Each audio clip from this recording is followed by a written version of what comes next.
Good morning. We're delighted to have you join us today, both in person and online, at this seminar, Advancing Religious Freedom in a Divided America, put together jointly by the Center for Law and Religion Studies here at BYU and the Sutherland Institute. And we're really grateful for the chance to partner with them. My name is Elizabeth Clark. I'm the Associate Director of the International Center, and it's a pleasure to be here today and to have such stellar speakers. I'm looking forward to hearing from them and thinking together about what we can do to advance religious freedom in a fractured society. Our keynote today is Thomas B. Griffith, and it's a real honor and privilege to have him here. Thomas B. Griffith recently retired from the United States Court of Appeals for the D.C. Circuit, to which he was appointed by President George W. Bush in 2005. He's currently a lecturer on law at Harvard Law School, special counsel at the international law firm of Hunt & Andrews Kurth, and a senior advisor at the National Institute for Civil Discourse. He's a graduate of BYU, we're proud to claim him, and the University of Virginia School of Law. Judge Griffith was a partner at a law firm in Washington, D.C. before he was appointed Senate Legal Counsel, the nonpartisan chief legal officer of the United States Senate, and has amazing stories from that era. Later, he served as general counsel here at BYU.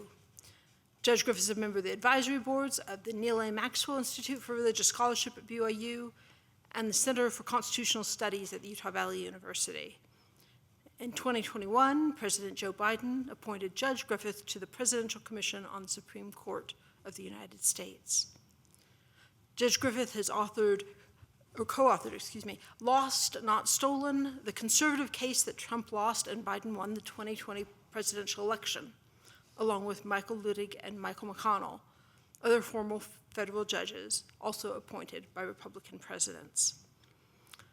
I've had the pleasure of interacting with Judge Griffith over many years, and I'm grateful for his integrity, his deep commitment to public service, and his fabulous, slightly wicked sense of humor. He really is a national treasure. It's an honor and a privilege to have him here today. We're grateful to have him. Afterwards, he's agreed to take some questions. If you'd like to ask questions, we'd invite you to come up to the microphone over there and introduce yourself. So join me, please, in welcoming Judge Griffith.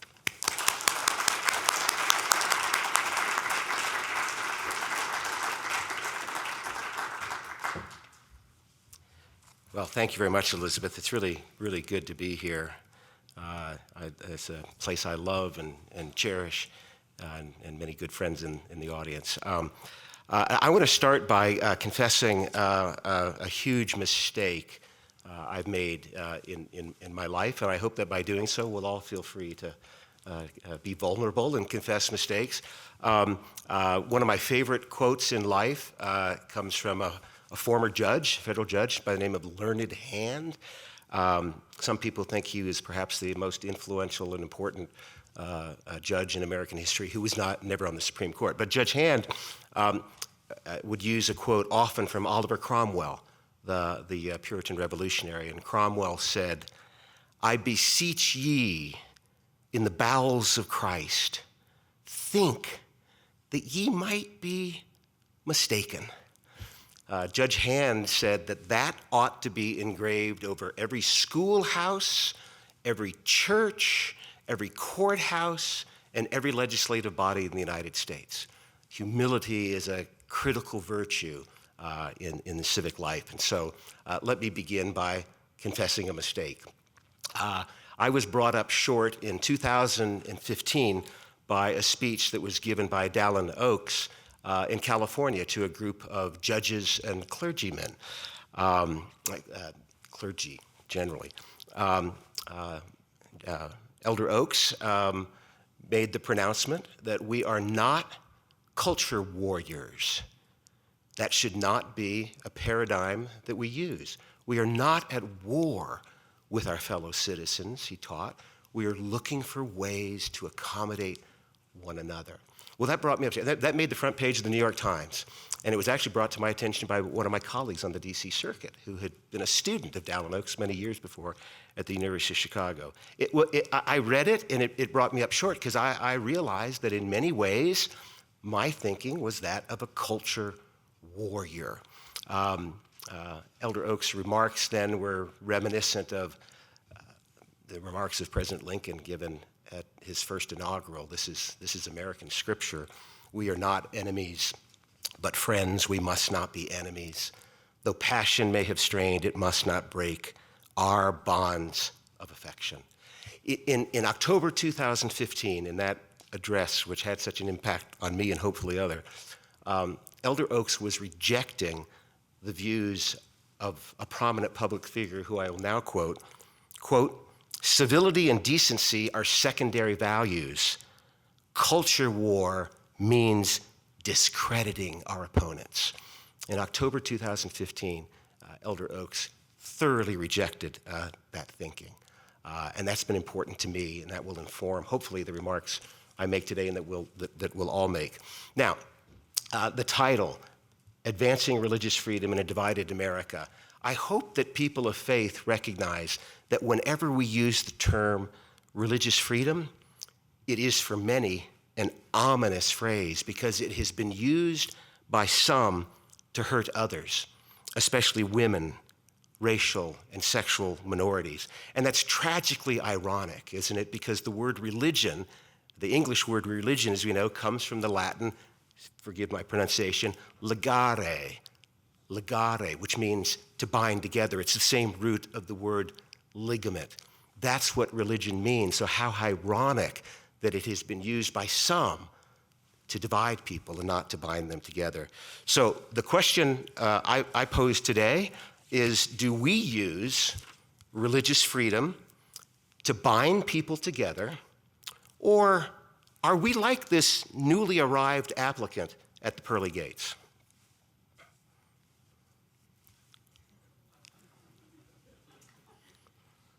Thank you. So how is this done?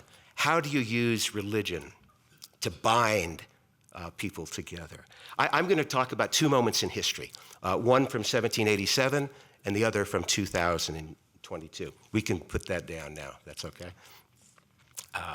So 1787, I will talk about the Philadelphia Convention that created the United States Constitution.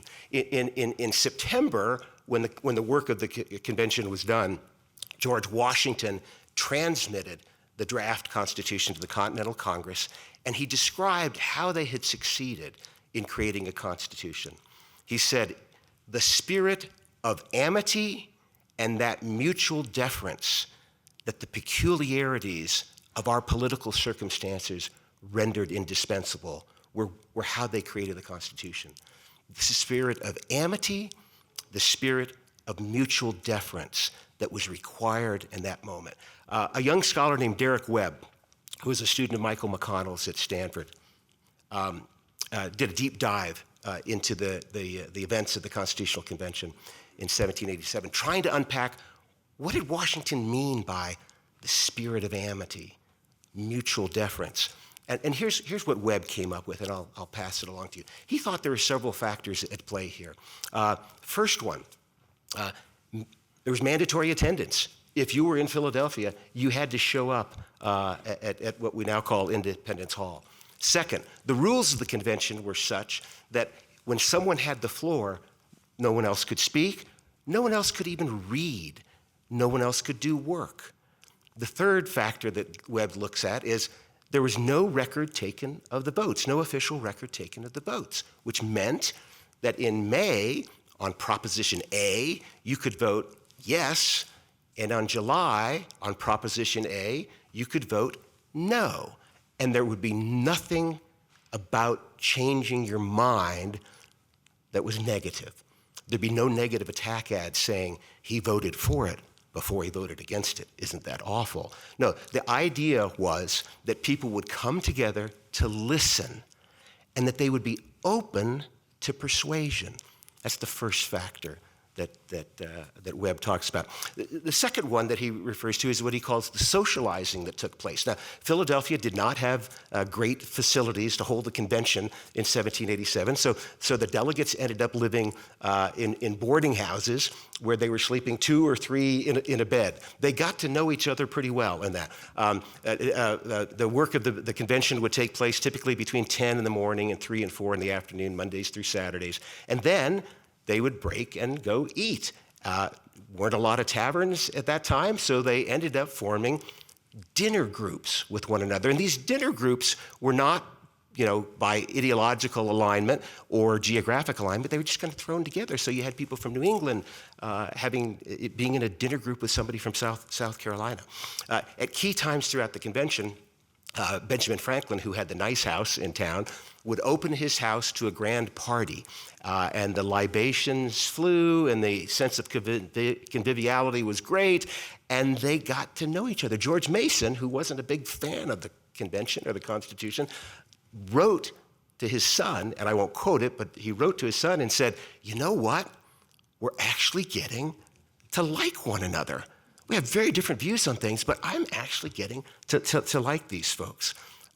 So the next point that Webb makes is that all this socializing led to friendship. So the first one, they listened to one another and they were open to persuasion. The second, they became friends with one another.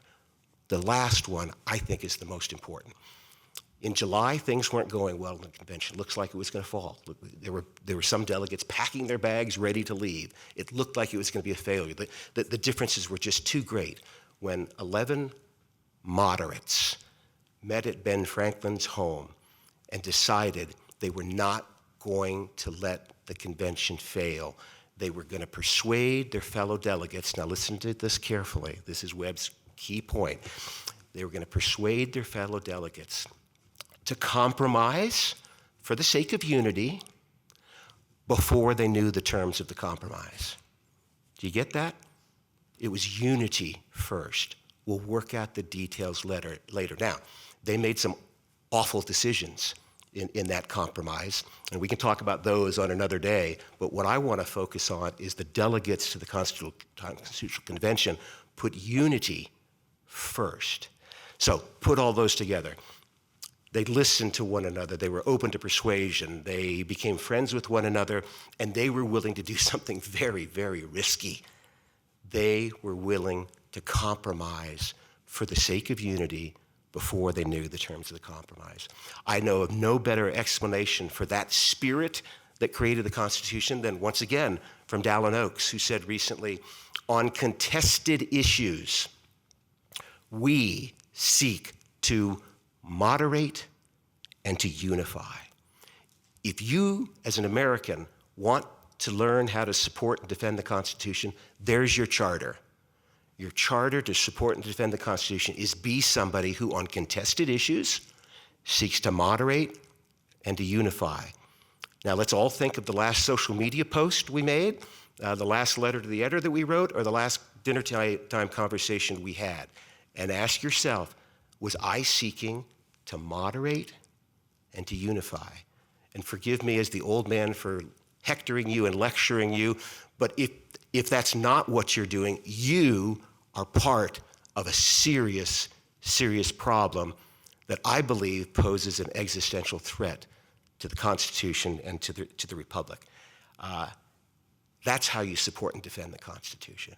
It's not by pulling out your pocket copy of the Constitution and waving it in someone's face because you're so adamant about the Second Amendment or the 14th Amendment, but those are all important, right? But those are the trees. The forest is seeking compromise, seeking moderation, seeking unity. For those in my listening audience who are Latter-day Saints, we have a sense that we have some special stewardship with regard to the Constitution, that we have a special role to play in supporting and defending the Constitution. I want to suggest to you that the way we play that role best is by becoming agents of reconciliation and not agents of division. Okay, so that's the first moment that illustrates the point I'm trying to make. Philadelphia Convention, 1787. That was a long time ago. I get it.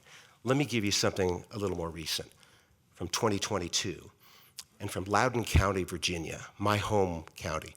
I don't know if that county, the name of that county resonates with you, but it is ground zero in the culture wars of our nation over public schools. Go look it up. It has been a difficult year. Let me give you some of the context. The state of Virginia, the Commonwealth of Virginia, mandated that all public schools create policies for the protection of LGBTQ students. The school board of Loudoun County, Virginia, proposed some means to do that. They were very controversial. They had lots of public comments that were rancorous. They had school board meetings where they had to shut it down because people were yelling and screaming. Police had to come to arrest it. This is where I live. These are all church-going folks who are just the most wonderful people, greatest neighbors you want to have. But on this issue, it was chaos and bedlam and anger and vitriol. Two people, Melanie Tagg and Chris Stevenson, lived in Loudoun County and looked at this and saw the way this was going. It was dividing our county, dividing neighbors, and they thought there has got to be a better way to go about doing this. And so they, on their own initiative, decided that they were going to tackle this problem, that they were going to try and create an atmosphere in which civil discussion could take place and maybe even compromise could be reached. So what did they do? They reached out to an LGBT advocacy group. They reached out to folks on what we would call the religious right, and they said, we want to get together and see if we can talk this through. You might imagine there was some hesitancy and some reluctance, some distrust on both sides because they didn't know Melanie and Chris. They didn't know what they were about. They did know the other folks, and they didn't like them much, right? But Melanie and Chris pressed ahead, and they got folks to agree to take a stab at this. Let's see if we can come up with something that works. But the first meeting they had was that Melanie and Chris had to meet with the LGBT advocacy group on its own, and then with the religious right, representatives of the religious right on their own. And here's what they did. As they met with them, the first thing that they did was they engaged in trust-building exercises. They got to know each other's names, the names of their grandchildren. They asked things like, what's your favorite memory from childhood? What's your favorite food? And they spent a good deal of time in these trust-building exercises. Once they went through that, they would then ask the folks, okay, what is your interest in the proposal now before the school board? What concerns you? And they're predictable. Parental rights, safety of children, use of pronouns, use of bathrooms, all these contentious issues. They were all interested in those. And once folks expressed that, they met with the LGBT group first, then the next meetings with the folks of the religious right, same exercise. Tell us about your grandchildren. Tell us about your favorite food, your favorite vacation. Now, once that trust was built, tell us about what concerns you and what interests you. These meetings are held separately, right? But they were so successful that they then took the next step of let's get us all together. So the next meeting, they're all together. LGBT advocacy group, folks from the religious right, Melanie Tagg, Chris Stevenson. And they went through the same exercise. The first couple hours were spent in trust building now with all of them, right? And then they moved to the discussion, so what are your interests in these proposals? What concerns you? Everything was done in a spirit of civility and decency. Then they got to the tough issue. Is there common ground that we have? And there was a long discussion of that. Finally, can't spend all day doing this, so the time of the meeting was over. They hadn't resolved anything yet. But the meeting ended with hugs, tears, expressions of affection. They felt like something good was happening. As they left the meeting, they said, what's next?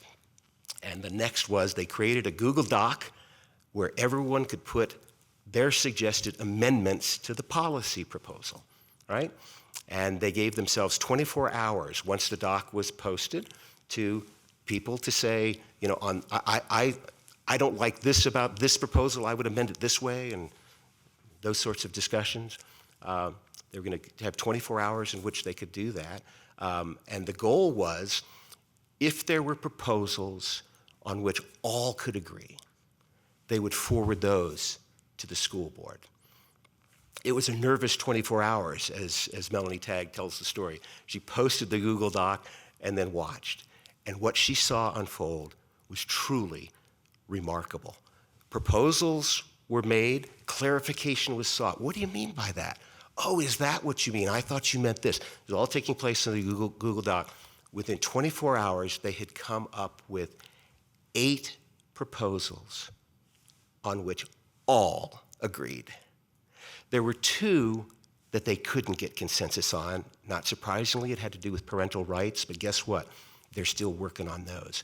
But this group of people who didn't trust one another at first ended up becoming friends, ended up hugging one another and crying in each other's presence, came together and created consensus on 8 of 10 issues about the most contentious issue, perhaps, of our time.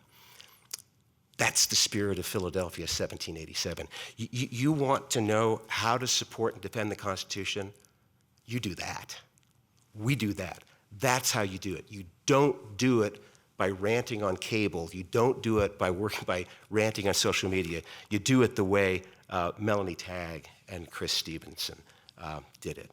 So let's go back to the cartoon again. Let me tell you 2 success stories. How does this happen? I'm giving you a modern example of how it happens. Let me tell you why I really think it works. There are 2 great success stories that advocates of religious liberty talk about. We have many success stories, but 2 in particular. One took place in San Francisco 30 years or so ago. Another was a Supreme Court case that was just decided a couple terms ago called Fulton v. Philadelphia.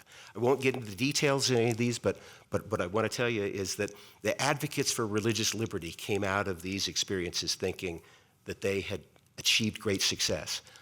What was the common element in the San Francisco dispute and then the Fulton v. Philadelphia dispute? The San Francisco dispute involved the Catholic Church creating a hospice for AIDS victims. And the religious liberty issue involved their ability to continue to do that. And guess what? They were able to do it. The Fulton v. Philadelphia case before the Supreme Court involved a Catholic social service agency providing foster care for disabled children. And they succeeded. My point is, you want to get religious freedom? You want to get religious liberty? Forgive the colloquial expression. We need to stop being jerks, right? We need to stop using our religious freedom to be divisive. We need to use our religious freedom to bind people together. Ultimately, in my belief, religious freedom is not going to be won or lost in the courts. Legal battles have their place, right? But they're not going to be won or lost in the courts. They're going to be won or lost if the American people believe that religious freedom helps bind people together. As long as American people see some advocates of religious freedom working to be agents of division, that's a very risky way forward. So my hope, my prayer, my best efforts, and I hope yours, are dedicated to using religious freedom to bind people together and not to separate them. So may God bless you in doing that, and may God bless the United States of America. So with that, I'd be happy to take any questions that you might have and welcome pushback. So thank you.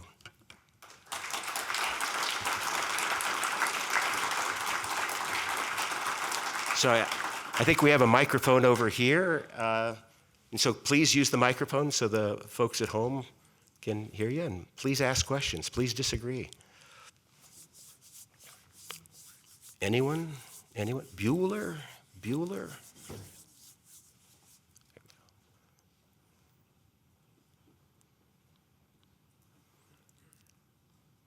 It's a long walk. Thank you.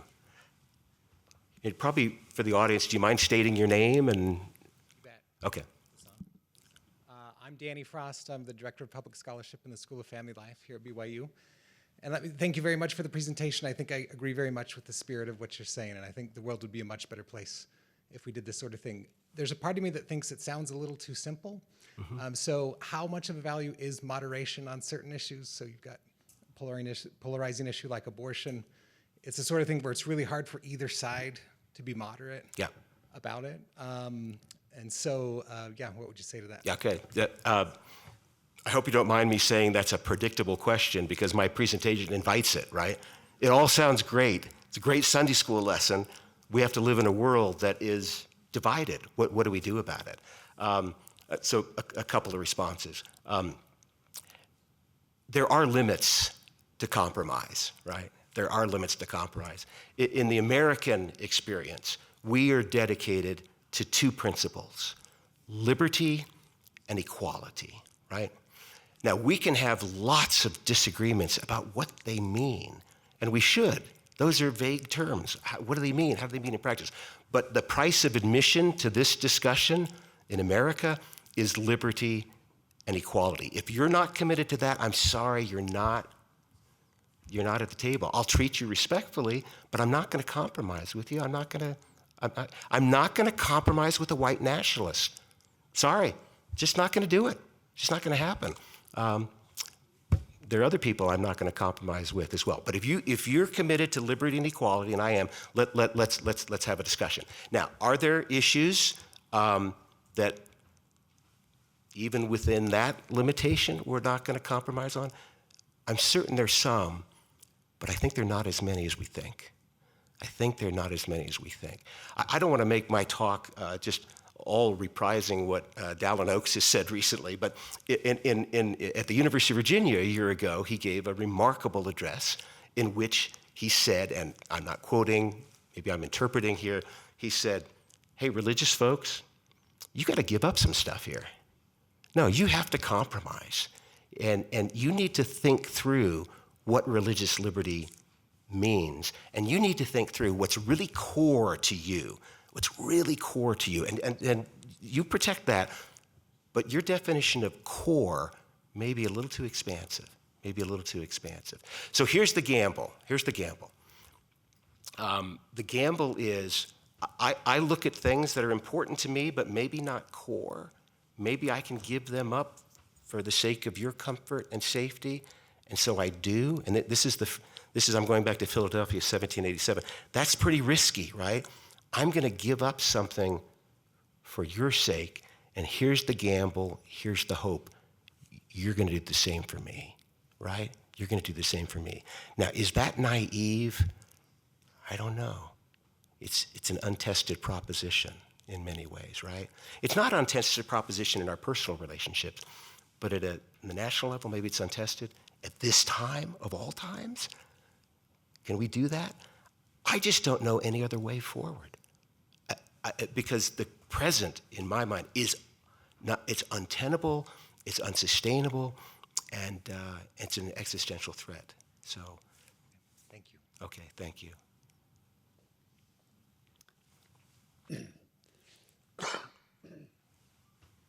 Excuse me. My name is Steve Nelson. I'm a retired family physician.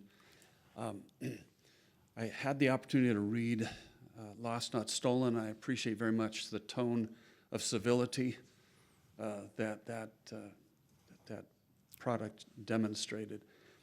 In a follow-up to the issue of some things we just don't compromise on, it's my understanding that you voted, or you were in favor of the confirmation of Ketanji Brown Jackson to the... Yes, very much so. I was asked by then Judge Jackson to introduce her to the Senate Judiciary Committee, which I did. Yeah. Could you walk us through your thoughts and Sure. and how you came to be a friend to her and perform that function? Yeah, happy to do so. So she and I were judges together. She was a trial court judge, and I was on the Court of Appeals that reviewed her work. We worked in the same building. We did several extracurricular activities together, moot courts at various schools and stuff. So I got to know her that way. I actually reversed two of her opinions in the course of our time. Of course, one of mine was reversed subsequently. So we knew each other professionally, not real well socially, but professionally, and I was just a real admirer of hers. If I were President of the United States, I would not have nominated her to be on the Supreme Court because she has a different view of the role of a judge than do I.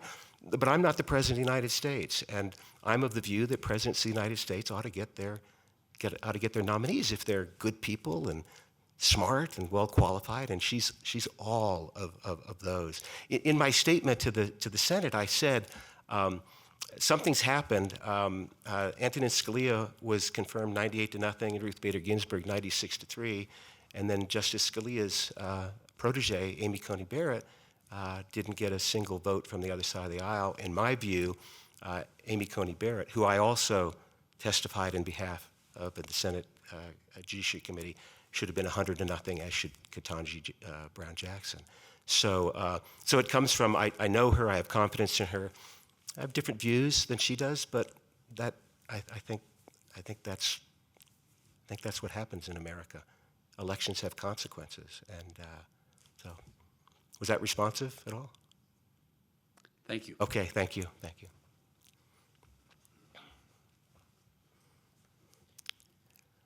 Honorable Judge Griffith, my name is James Warren Flaming Eagle Mooney. I'm here representing the Salt Lake Interfaith Roundtable.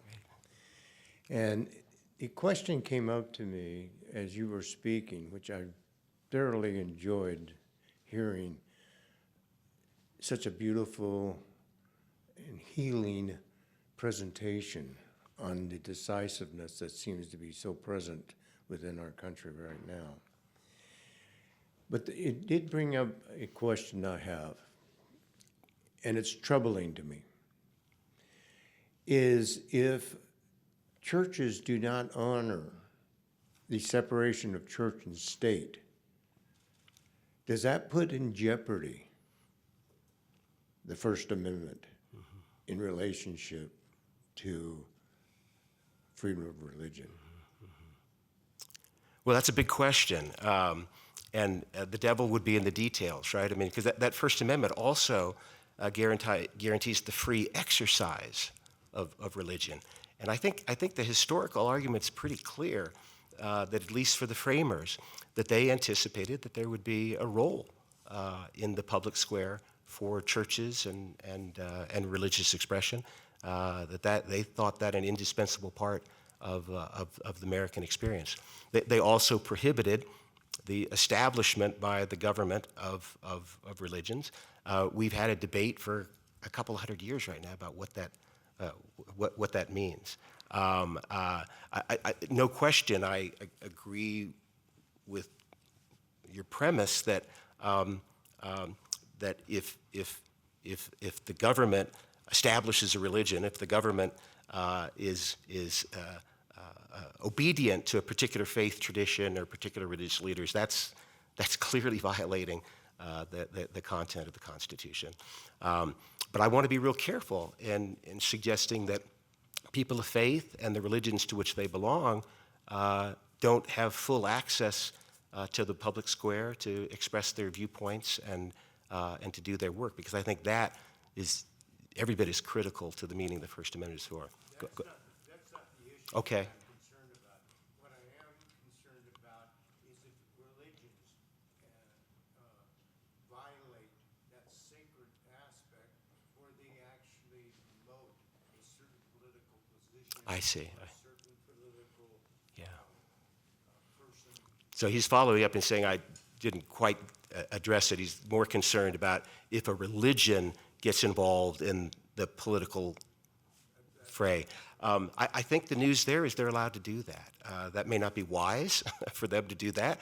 I think there's some stuff going on in America right now in faith traditions that suggest maybe it's not wise for folks of faith to align themselves with a particular political view. That's certainly not my approach. I mean, my primary allegiance is not to a political party. But I think there's room for folks to do that. I think there is. I don't think it's wise, but there's a lot that's not wise that's still allowed. So, okay, thank you. Hi, Tom. My name is Eric Davis. I'm an attorney here at BYU in the Office of the General Counsel. And I love what you're telling us about overcoming divisiveness through dinner parties and friendship. I'm concerned that there are sort of entrenched interests that profit quite a bit from perpetuating divisiveness in our society. And I wonder... That would be at least cable news, right? At least, yeah, at right? Least, yeah. And that seems to be accumulating more and more power on the fringes. How are dinner parties enough to overcome that kind of... Yeah, I don't know, Eric. That's a tough question. This is hard work, and it's countercultural, right? But we can do hard things, and I think we have to try. I think we have to try to do that. And one of the ways we should try is to make certain that we aren't adding to that. I say this to my students everywhere, so I'll say it here. If you're consuming most of your information from social media or cable news, you're being played. It's not news. Stop it, get off it. Or if you watch, just recognize that you're being played. There is not breaking news every 10 minutes except on cable news. And the reason it's breaking is because they know, social psychologists know, that's the way to get you to watch. And why do they want you to watch? They want you to watch to drive revenue dollars up. If that's where you're getting your information from, I have bad news for you. You're a product that's being played. Serious people read newspapers and journals and magazines, and they don't always agree with them, but that's where the serious analysis and discussion takes place. It does not take place on cable news or social media. And what takes place there is divisive and hurting our country. I like a comment Governor Cox made a couple years ago. He said, I used to watch cable all the time. I've been sober for the last 8 years. So, do we have time for another question? Okay, one more question, thank you. Yeah, my name is David Bailey. I don't have any credit to say you should listen to me, but one of the things, we may have a common friend. Federal Judge David Barlow is my personal friend. Great. Great guy. He's a Great dear guy. friend. Yeah, super guy.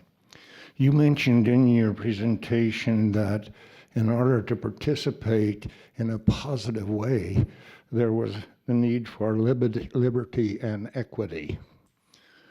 As I've worked on this problem, and I have for at least 2 or 3 years now on unity, I have come to the conclusion that if you want to develop a relationship, the foundation of a perfect relationship is love. We must love God, and we must love our fellow men. And until we do that, we will have a difficult time in unifying everyone.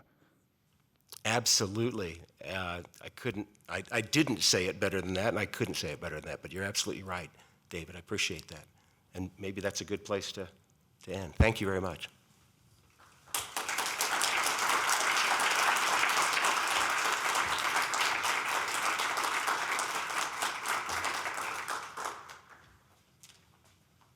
We'd like to express our thanks to Judge Griffith for his wonderful words to kind of kick off our event this morning. My name is Nick Dunn. I serve as Vice President of Strategy and Communications for the Sutherland Institute, and it's my privilege to host our first panel discussion. So if I can invite our 2 panelists to come join me on stage.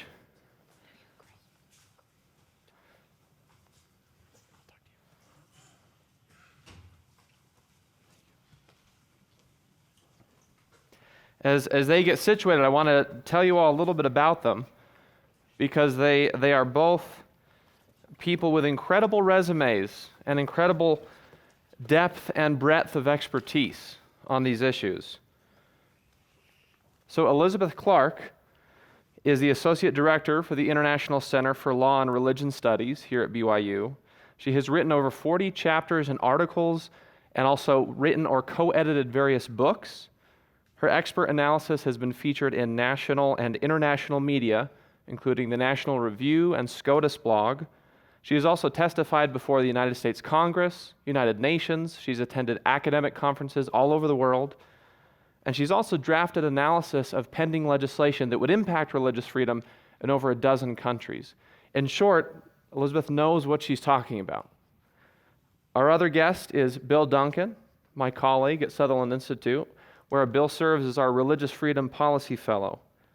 Bill has authored 75 scholarly articles that have appeared in some prestigious publications you may have heard of, such as the Rutgers Law Review, the Harvard Journal of Law and Public Policy, Stanford Law and Policy Review, and many more. Bill has submitted briefs on constitutional issues to the United States Supreme Court, to 10 federal courts of appeals, 8 different state Supreme Courts, and he has testified as an expert witness before the legislatures of 7 different states. So if you're a judge or a legislator, there's a good chance you've read something Bill has written or heard him speak. So with these two experts, I want to kind of build on what Judge Griffith just gave us as an excellent framework for how to approach religious freedom issues. And the first question, building off of what he said, we all recognize the divisive time we're in, what feels like a very fractured political and social environment. So the first question is, recognizing that context, help us understand a little bit, why can this issue become so difficult to talk about? Why does it become so controversial? What is it about religion and religious freedom that makes it hard to discuss productively? Elizabeth, if we could start with you. Sure. I think there's two main things that make this a really divisive topic for many people. I mean, one is that there's a lot less interest and affiliation in religion than there used to be. A Gallup poll in 2021 showed that instead of the 70% that had been going on since the 1940s, we're now down to 47% of people in the United States who affiliate and belong to a religious tradition. But I think even more than that, where people really get inflamed and feel threatened is sort of where Judge Griffith was going. This idea that people see it as a harm, right? They see, particularly in the field of sexuality, religious freedom and religious views have often, and not always, but have been seen as opposing people's identity, people's body, people's sense of who they are. And those kind of conflicts can be very difficult and very personal. And so that's where you get a lot of this coming from, where religious freedom is seen as bigotry or is seen as just a way to covertly oppose somebody because of their sexuality. I agree entirely with these, and I should say I'm just so honored to be with Elizabeth and on the panel, and you too, Nick. But I think an additional thing is there's a lot more that's regulated than there ever has been in the past, and so the opportunity. I've often thought about this, that if you were to set up a soup kitchen, and I don't know that this happened, but in the middle of nowhere in 1875, there weren't a lot of health codes and other things. Those things are mostly good. But we do, that the potential for conflict probably is increased as well. And I think, maybe I'd add just one other, is that the Supreme Court has changed its the way it approaches protection of religious freedom over time. So that creates a little bit of uncertainty about what exactly will be protected. And I think all of those factors together have created a kind of a perfect storm, maybe. That's probably too strong an analogy for religious freedom right now. Well, in that context, for our audience here in the room and the audience online watching the live broadcast, we want to kind of equip you all with some information and principles and tools to go out and be defenders of religious freedom, to be advocates for it, but to do so with the approach and framing that Judge Griffith offered us in a way that binds people together, that builds each other up. So with that kind of core objective for our audience today, how can we make the case in favor of religious freedom in this environment? And specifically what you said, Elizabeth, is seeing the decline in religious participations across different kinds of faiths, different kinds of participation, that there's a very serious decline. In that environment, how do we still make the case that people should be supportive of religious freedom. Do you want to? Sure. I mean, I think one part of it is to recognize that religious freedom is for everyone. It's not just for people who are believers. It's not just for Christians. Religious freedom opens a space where people can make choices about things that are very dear to their heart and very close to their identity. And that includes people who choose not to believe or who are agnostic. So part of it is having a broad view of what religious freedom is. I think some of it is doing the kinds of work that Griffith was talking about, where you try to reconcile liberty and equality claims, right? You show dignity, you show respect for people, even when you can't always agree, trying to find ways to agree, trying to find ways to show respect. And I think those can help sort of to build and make religious freedom less contentious. I think I think those are excellent points, and I would add that, and maybe I'll even, well, let me start with my first point, is that one of the things I think that we could do better is helping people understand the nature of religious freedom claims. That I think there's an attempt to maybe caricature people who are saying I deserve protection of my religious practice as maybe having some kind of ulterior motive, but if we recognize that people believe they're accountable to God for their actions are really, really important, and we have to the degree we possibly can, make room for them to live out those convictions in their daily life. And I think if we could maybe pull some of the divisiveness that Judge Griffith was talking about out of that discussion and recognize that these people deserve the ability, some room to practice. Maybe related to that, I think we've, in the last decade or so, we've, I think, forgotten a little bit about who is making religious freedom claims. And we don't, I think if you were to ask many people what they sort of envision as a religious freedom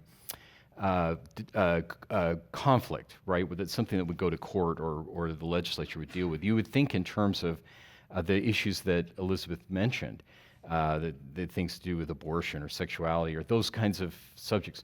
But there are such a wide variety of claims that people are making that involve things like, I've used the example of the Amish, that they live out daily life in a way that's really different, but that's part of their religious beliefs, and those beliefs need protection as well, even if it looks very different from the way we typically think of practicing religion would be. Native American churches and many others deserve protections, and I think their interests in having religious liberty protected may be, to some degree, being lost sight of in the discussion about some of these high-profile issues that are, maybe easier to bring some division.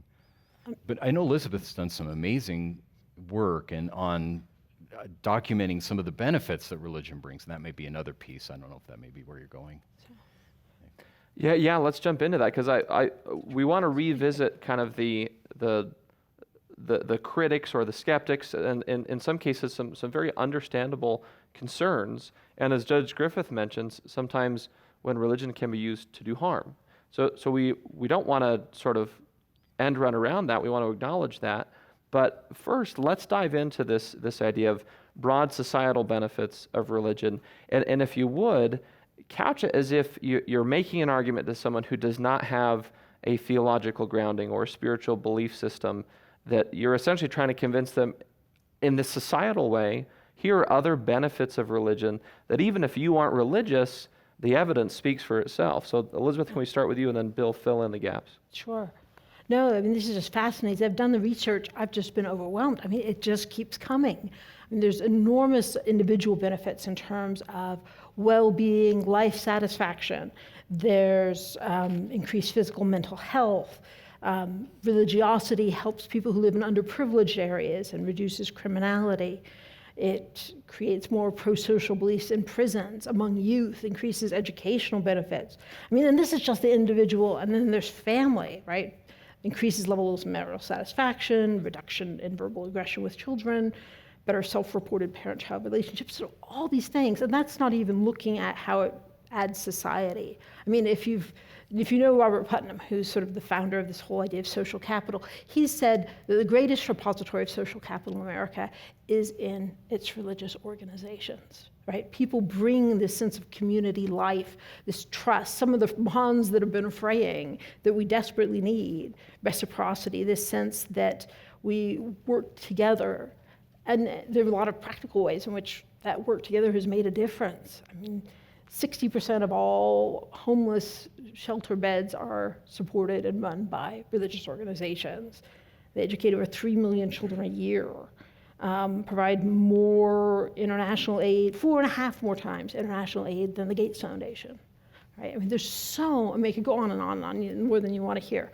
But I think that it's useful to think about these because you're right, not everybody is convinced by doctrinal or religious commitments, but I think there's ways to see that, yes, there are ways in which religion can be used to do harm, right? It's real, but the amount of good that religion, particularly institutionalized religion, does worldwide is phenomenal. So, I don't know. That's super. It would be almost impossible to find holes in anything that Elizabeth's done, so I won't add to that.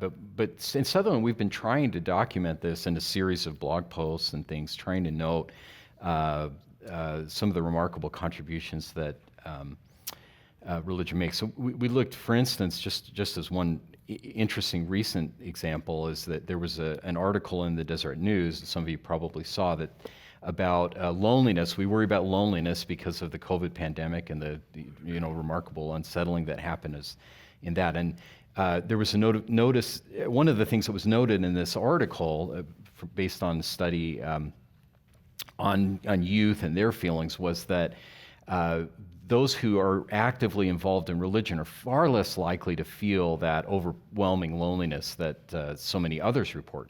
And an interesting piece of this, and I think this goes to a point we were making earlier, that that's true because the article specifically looked at whether that would apply for LGBT youth as well as youth who are kind of what we think of as traditionally religious.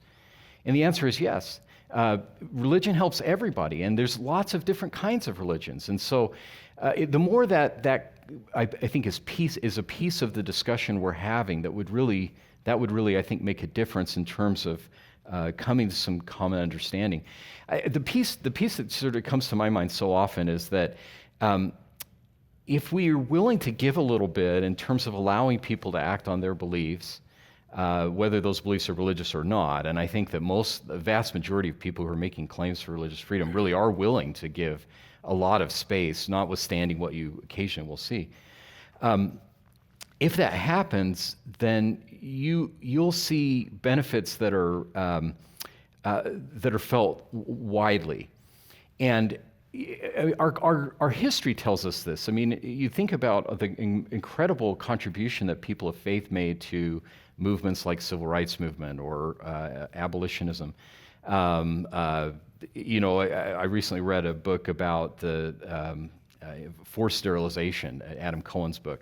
And there was only one organization in the country that was pushing back against that, and it was the Catholic Church.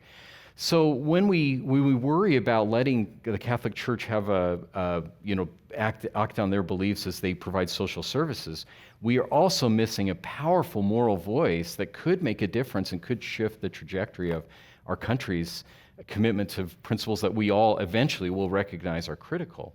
So I don't know if some of that's helpful, but I think it's great.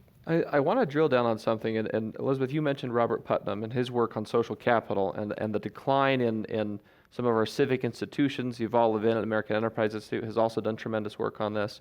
And churches and religion in general, churches, mosques, synagogues, this institution of religion being one of those key pillars of social capital. And the question I want to ask, I was in a conversation with a relative who we were talking about the concept of church, and he kind of half jokingly said, well, my church is my CrossFit gym. I go there, I get a sense of community. And the reason I bring that up is, can you kind of address, for somebody who might be thinking, okay, I can understand the associational benefits of participating in an organized religion. There's a sense of community, sense of camaraderie.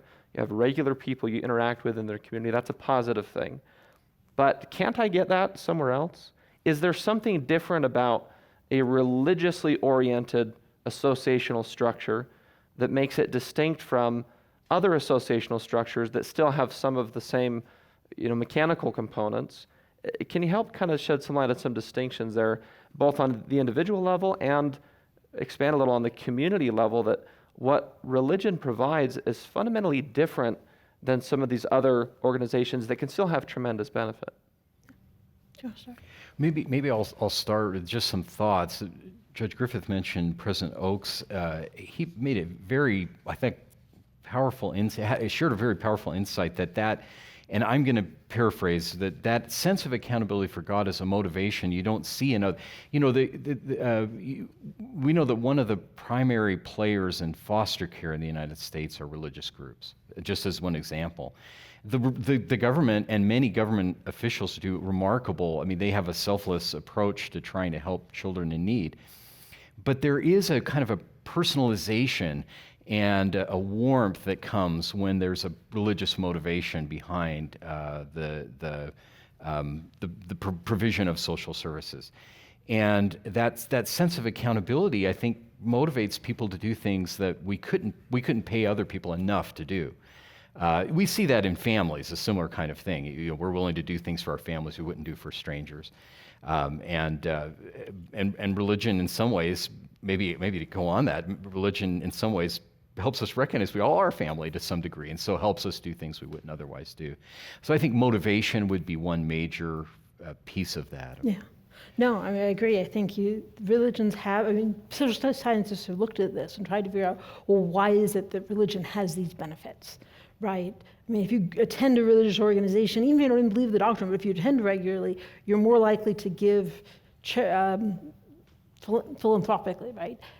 Even to non-religious organizations than are people who don't. So what is it about this that does it? Is it just that people gather together, right, like a gym? And this is a real question. So many young people now, particularly millennials and younger, are not affiliating at a higher rate than others, and they don't see the value. But I think that when you understand that these norms that bring us together, right, that religion infuses us with norms, social commitment, sort of accountability to other people in the community, people who will reach out and care about you, the functioning as an institution is also really important. Religions play peace-building roles. They play social advocacy roles. These are things that a gym can't do, and help pass on norms among generations. There's just a lot of layers here, which is not to say that religious organizations are perfect. And I think we always have to be careful of trying to, sound like we're painting too rosy a picture. But frankly, statistics are really phenomenal. Yeah, compelling. I loved Judge Griffith's the quote about, think that I often will say this to people, just consider that you might be wrong. And religion does that. Even if you hear someone else's faith claims and you think, well, I'm not convinced by that, or I don't feel convicted that that's true, those claims can be really, really important. And people who didn't recognize the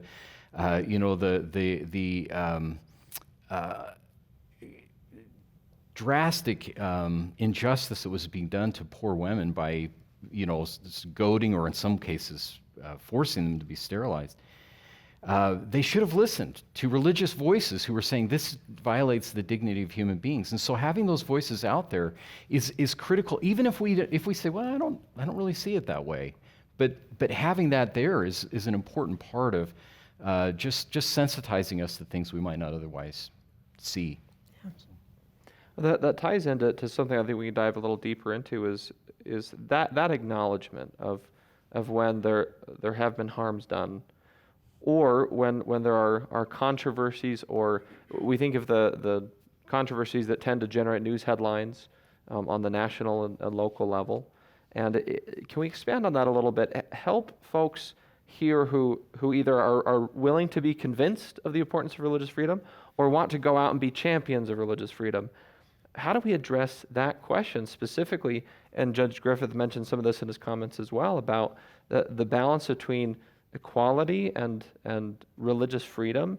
Issues of discrimination come up. So help us understand and think through the right way to address that in terms of our public policy, and the right way to address it just in our conversation and how we approach it with our fellow citizens. Yeah, no, absolutely. I think that a lot of religious scholars have explained this in terms of, they call it the ambivalence of religion, that it can be used for good, that it can be used for bad, right? It can give us the norms we need to make a democracy flourish, but it's also been used to prop up totalitarian regimes over the years, right? There's an inherent ambiguity, which should keep us humble as religious people. And I think humility is sort of the root of both sort of public policy and individual relationships.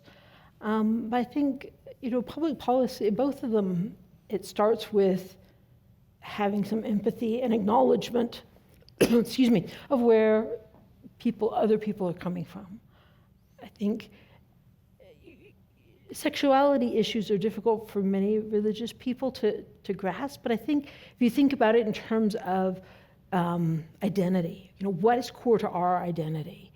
And people have overlapping and multiple identities. And for some people, part of that identity that's core is their sexuality.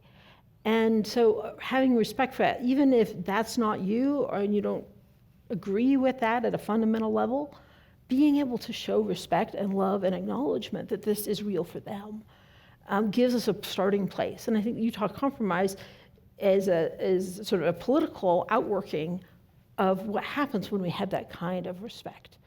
It's not the only way that could happen, but the sense that other people's needs, even if I fundamentally disagree with them or they don't make sense to me, are important because I care about them as people. And if they care about this, then it's important to me too. I agree, and I've heard recently some discussion in religious communities, and particularly among leaders of the Church of Jesus Christ of Latter-day Saints, that I think is a really helpful way forward, and that is identifying what things are really core. I mean, there are things we may prefer to have happen, and they seem to generally be consistent with our religious beliefs, but aren't actually required. And understanding and sort of trying to explain to others.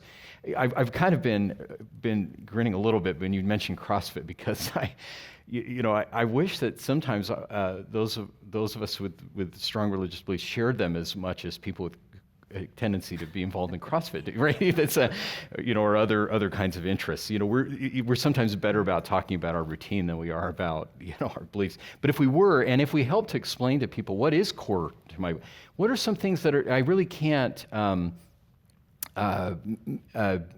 compromise on, then I often think, first of all, we'll find there's probably less than we realize. There are probably more things, just basic decency and kindness and civility and sincere respect for others are religious beliefs. It's very rare to find a religious group that has a belief that they ought to be unkind and belittling of other people. And so that may be a good start. And as we talk about that and express that and then say, yeah, there are some ways in which our understanding of the definition of marriage or the sanctity of life are different, then it's fine to talk about that. But always beginning with that starting point, I think, is a good way to begin the kinds of discussions Judge Griffith described. We could be a little more open about what we believe and why we believe it, and that probably could make a difference. So to kind of bookend this, and I don't want to get too much into the legislation because our second panel is going to dive into that and talk about kind of the strategy around this from a public policy standpoint. But as defenders or practitioners or community advocates that recognize the benefit of religious freedom, what's kind of a good one or two talking points that we can use when we're trying to articulate the need for perhaps a legislative approach like the Utah Compromise that our second panel will get into those kinds of things in more detail, but just in the way we talk about it with our fellow citizens.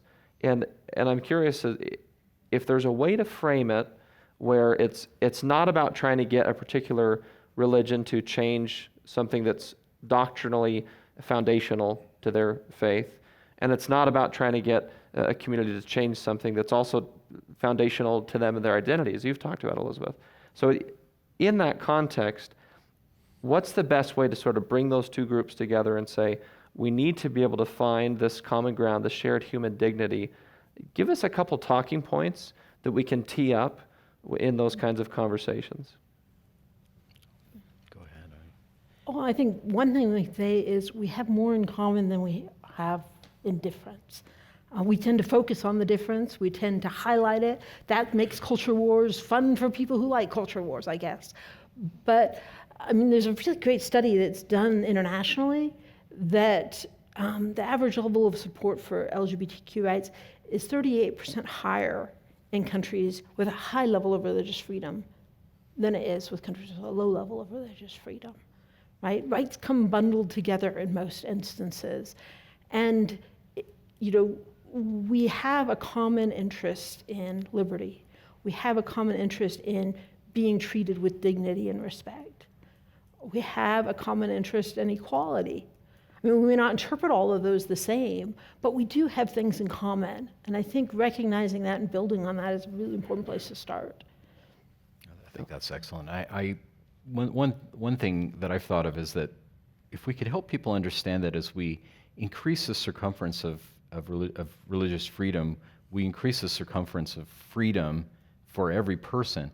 This is maybe a quick story, a personal story, that when I was in high school, there was a girl in one of my classmates who, for ethical reasons, did not want to dissect a frog.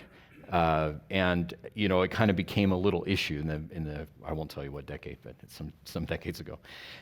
You know, and the school was trying to decide whether to accommodate. But as you look back, she eventually was accommodated, and the reason is because people, including many people of faith, had stepped forward and asserted religious beliefs and asked for protection of those, and the protection of those increased the protection for other people too. You know, she's looking back to a series of cases that began with Jehovah's Witness students who were unwilling to salute the flag, and their rights were eventually, not initially, but eventually protected. And that spirit, as well as the specific law, benefited people who had no religious beliefs at all, but have important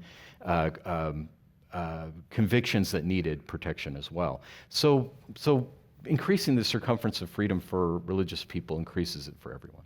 Well, and maybe if I can add, I think we tend to start thinking in terms of camps, and that's a culture war mindset. I mean, the truth is that polls show that 60% of LGBTQ individuals believe in God, right? This is not a us versus them. I mean, it's us together, we're all in this, and people have real concerns. I think another point that tends to get forgotten when we try to focus on sort of the culture war aspects is that this affects minorities. A lot of the people who dislike religious freedom are angry at how what they see Christian majorities acting. But religious freedom protects, you know, the Muslim girl who wants to wear a hijab when she does sports, as well as Christians or whoever. Right? It's a principled line, and it's important because we care about, you know, the sort of the way scriptures say, the least of these. We care about people who are going to be harmed wherever they are and whoever they are. Which I think is a great way for religious liberty advocates to always be thinking, is there some, I love the Becket Fund, I don't know if it's a slogan, but I've heard it said that we protect every from Anglicans to Zoroastrians, but thinking, you know, I haven't necessarily had an issue related to wearing religious jewelry or a headscarf or something, but there's someone out there who has. The more we know about that and try and be sensitive to the degree we can accommodate those concerns as well, we're better off. I think Utah's a good example of that because we've tried, you know, we could do better, I'm sure, but we tried to make some proactive efforts to recognize that it's not just the majority that is well known, whose beliefs are well known, but those whose beliefs are not well known, who are especially deserving of protection, or in need of protection, I guess I should say. So to kind of tie all this together, we said at the beginning we're going to give you some principles, some facts, some talking points to go out there and be champions for religious freedom in a more productive, collaborative kind of way.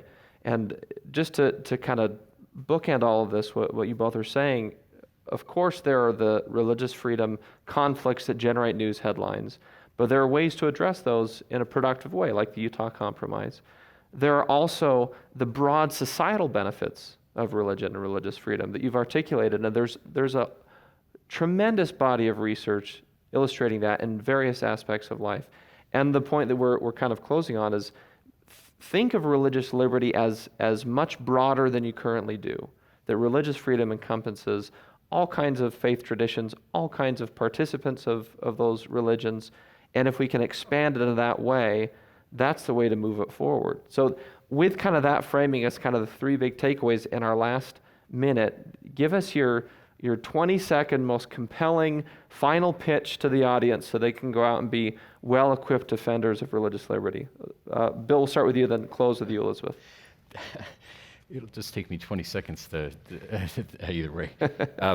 Well, I think the key thing is that we should continue to assert. We do want to do so in a civil and appropriate way, but we need to continue to assert religious freedom claims. We need to ask to be respected in the private and public spheres, but we can do that in a way that's productive, and both are important. Both being civil in the way we do that and asserting the claims are both critical. I'd say I'd focus on the fact that religious freedom is for everyone. It's for the believer and the unbeliever, the affiliated, the unaffiliated, that it not only gives a space for people to make choices on this really sensitive area, but sort of opens the floodgates for an enormous host of benefits that we all get as members of society. Well, Elizabeth Clark, Bill Duncan, thank you so much for lending your time and expertise. Let's please give them a round of applause. Thank you.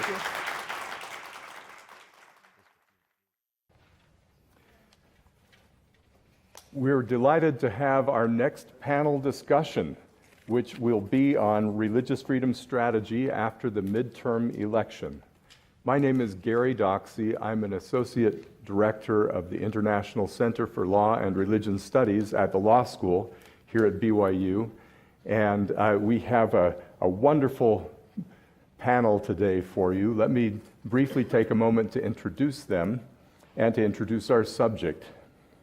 First, we'd like to welcome Derek Monson, who is the Vice President of Policy at the Sutherland Institute.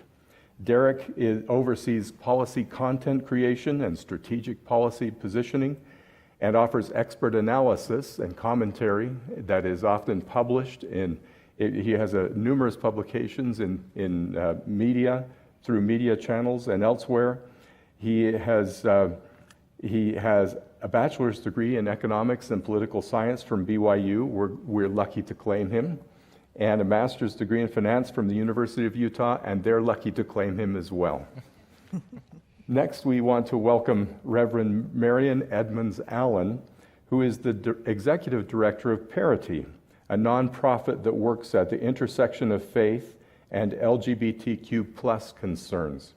She's the author of Family Christian and the director of Blessed by Difference, a project that promotes curious and collaborative bridging across the LGBTQ and faith divides. She's a speaker, an author, and a student, currently working on her doctoral degree at Eden Theological Seminary with the topic, I love this title, Covenantal Pluralism and Mission, Evidence for Healing the LGBT and Faith Divide. And she also has been educated at Gordon College, Western Theological, and the Western Theological Seminary. She has been working in this field for a long time and is all about inclusive religious freedom. Finally, Derek Benson, who is... Daniel Benson. We've got a Derek and a Daniel. I apologize for that. Right. Daniel Benson, who is legal counsel at Becket Fund for Religious Liberty. Daniel has, if I were to summarize in just a few words his bio, it would be focused on religious liberty. That has pretty much been the case all through his educational as well as his professional life. He has been counsel at Becket since 2020 and was one of the original constitutional law fellows at Becket as a student or just post-student in 2016. He's clerked in federal and state appellate courts, In private practice, he secured asylum for an Eritrean refugee who spent a year in prison because of practicing his faith. And he wrote several appellate briefs in the religious liberty cases in the Court of Appeals and in the United States Supreme Court. He's a graduate of Duke University School of Law and got an undergraduate degree in economics from Brigham Young University. We're grateful to have each of our panelists with us. And let me just make one very brief comment about religious freedom strategy after the midterm election. We will consider that topic as specifically or as generally as you wish. If you wish to take a more expansive view of the future going forward, but we think that we like the topic because it has certain current relevance, and so to the extent you want to address it more specifically, we welcome that, but if you have general remarks as well. Our plan today will be to hear from each of our panelists in the order that they were introduced for a few minutes, and then we'll have some follow-up questions and then turn to the audience. Thank you. Derek. Thank you. Glad to be here today. My focus in this panel is looking at opportunities in the future as we move forward for advancing religious liberty at the state level, particularly the state legislative level. States provide a very unique and interesting opportunities to advance religious freedom for several reasons.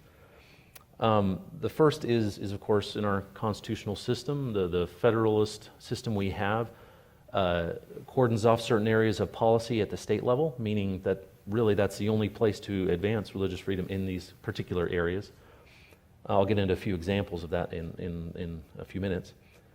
Additionally, politics at the state level is unique and uniquely functional relative to the national level in many instances. Not every state is the same, obviously. There are some that maybe have more toxic politics than others. But despite the outcome of the midterm elections, so I recently read in the National Conference of State Legislatures, they track, state legislative and governor's office control by party, and with the kind of still pending results, the likely outcome is that there are more unified under a single party control states now than there will be at basically any time over the last 100 years or so, or certainly decades. But at the same time, despite that would seem to scream polarized politics.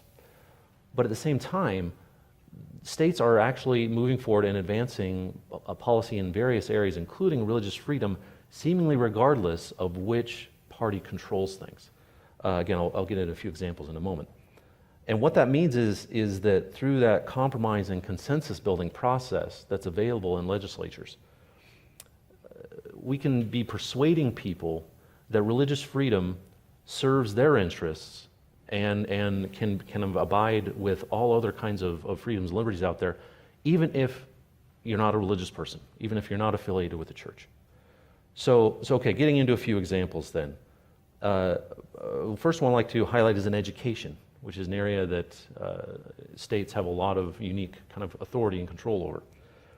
Here in Utah, and actually in the state of Washington, we passed a requirement for universities to have a policy when it comes to setting of test dates, finals, midterms, those kinds of things, that the universities have a policy to accommodate the religious observances and holidays and sacred days of people of faith. So, I remember when I was going to college in my undergrad, the refrain you'd hear is, okay, here's the final date. Unless you're in the hospital, having a baby, or something like that, you need to make this period, end of story. And what this policy is saying is, no, if you're in the hospital, have a baby, or if you have a particular religious holiday or a sacred observance, then we'll accommodate you in our public university system. And again, that was something that was passed in Utah, a very red state, and in the state of Washington, which is a very blue state at the state level. Another blue state example is in education is in Illinois.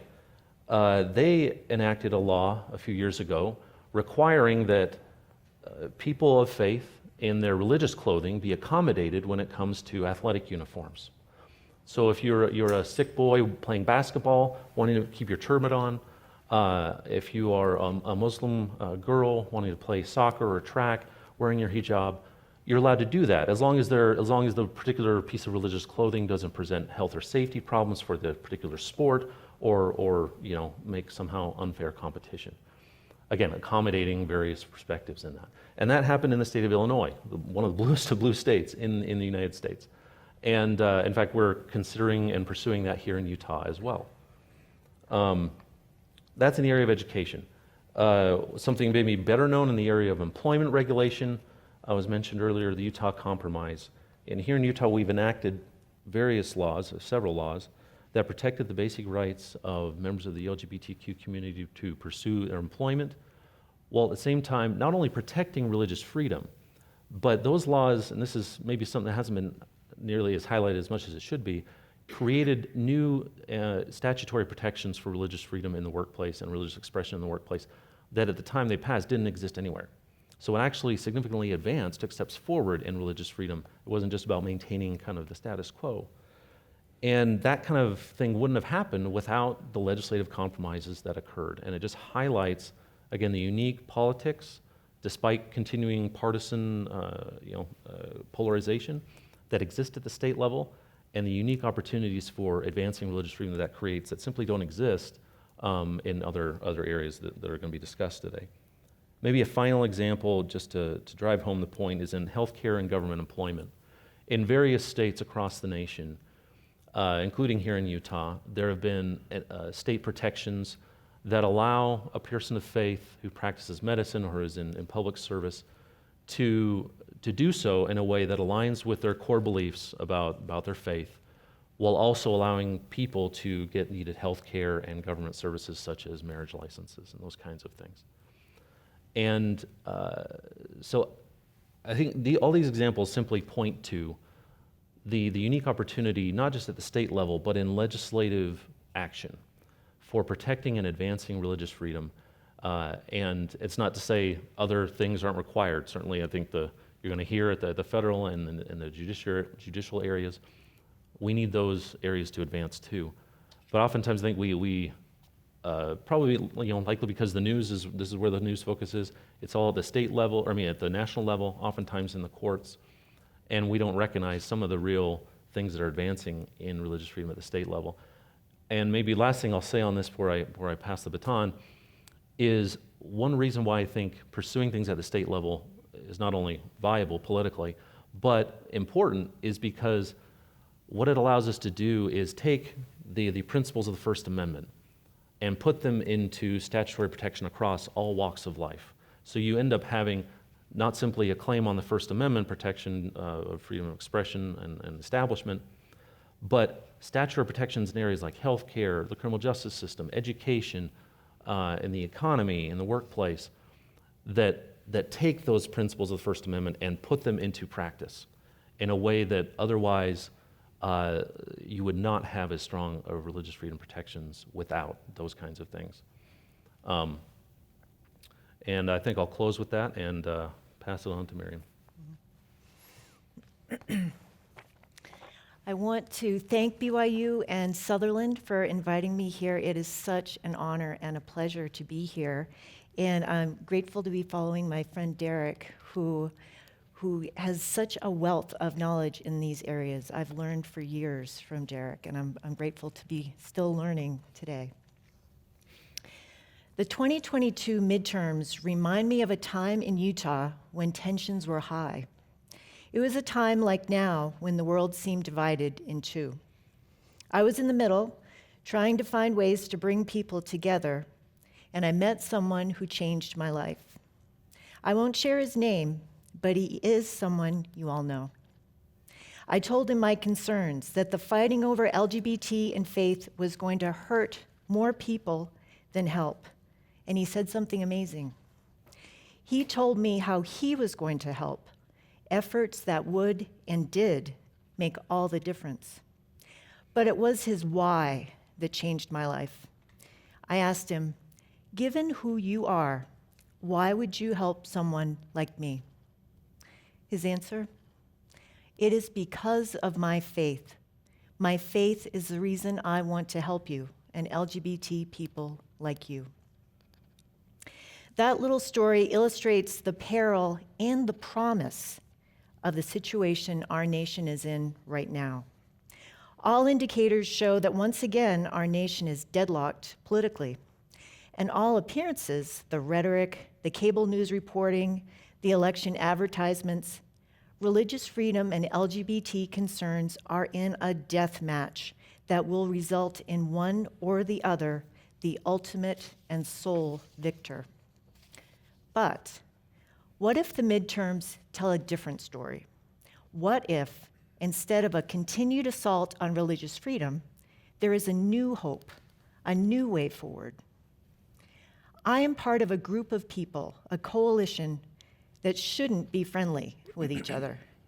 We are all so different politically and in matters of faith, and yet we have become a team that works together across difference to advance religious freedom in federal legislation, while at the same time advancing civil protections for LGBT people. This legislation is called the Fairness for All Act. The reason I am filled with hope is because of this coalition and also because of what I saw last spring. I was the organizer for bipartisan delegations of people of faith and LGBT people from all 50 states to come to DC to meet with their elected officials. We had over 100 meetings, mostly Senate offices, senators, staffers, as well as some from the House. And at almost every meeting, we heard the same thing. A senator or staffer would say, "I have never met such a diverse group. We always have partisan groups, but this group is bipartisan and on both sides of the religious freedom and LGBT issue." That got the senators' attention, and what kept their attention was the telling of stories, like the young woman who shared her story of being LGBT and facing discrimination in housing. After telling her heartrending story, she paused. "I also need to tell you," she said, "that my parents are very religious members of the Church of Jesus Christ of Latter-day Saints. Their religious freedom is just as important to me as my own civil rights. We need to protect both." This is a new reality. There is now an understanding in Congress that religious freedom and LGBT concerns can and must be linked together to help protect each other from those who wish that both religion and LGBT people would just disappear. It is this new reality that fills me with hope. There is a new refrain, and that refrain is fairness for all. Here are my 3 suggestions for religious freedom strategy following the midterms.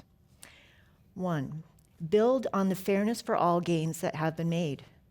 To do that, we must continue to tell our members of Congress that religious freedom is a unifier. And we've been hearing this morning, and it's so important. Religious freedom is a unifier. Polling consistently shows 80% favorability for religious freedom.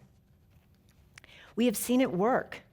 Even hardened LGBT activists, when they meet religious freedom advocates who care about them, will become proponents of religious freedom.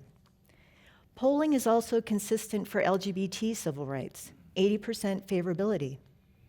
And speaking of statistics, 60% of LGBT people identify as people of faith, as Dr. Clark mentioned. Number 2, we need to be inclusive with our religious freedom efforts, as the judge eloquently spoke of this morning. Emphasizing that religious freedom is for everyone is courageous, and it shows that religious freedom isn't code for white Christian nationalism, but instead is an American value based in fairness. One of Dr. Brian Grimm's studies show that where civil rights flourish, religious freedom also flourishes. It takes courage to advocate for freedom and fairness for all people, but it is the American way. And for those who worry that they can't be true to their faith and collaborate with LGBT people, remember that you too can say, "It is because of my faith that I care. I don't agree, but I care." And lastly, number 3, We must share our stories of faith and make surprising friends. What brings people together? It's not always policy, with deference to my friend Derek. Stories and friends. Here's why. I reached out to my friend Derek, who was at Sutherland several years ago, the Vice President of Public Policy. At the time, I was the director of an LGBT youth center in Ogden and desperate to find ways to stop the homelessness and suicide that was claiming the lives of young people in Utah. At a time when no one wanted to talk to me, this was years ago, Derek responded to my email and agreed to meet me. I shared my story, and Derek listened, and I learned about Derek's love for his faith and family. We found much to agree on, and much we didn't agree on. But most important, we saw in each other human beings who cared.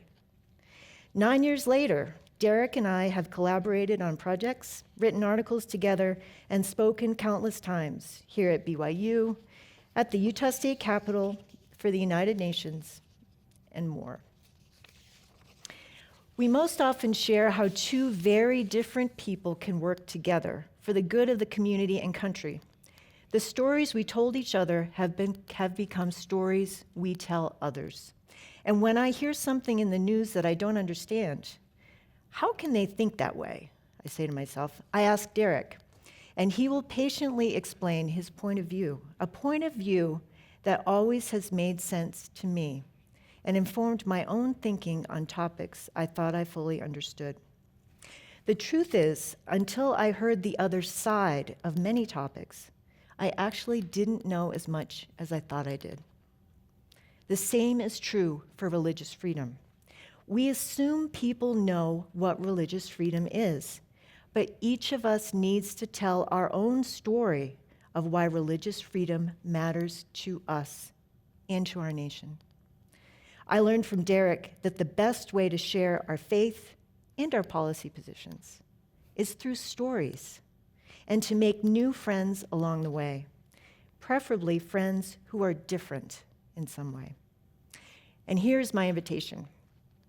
If you don't have a friend like me, I'll be your friend. I love to make new friends, and I mean that.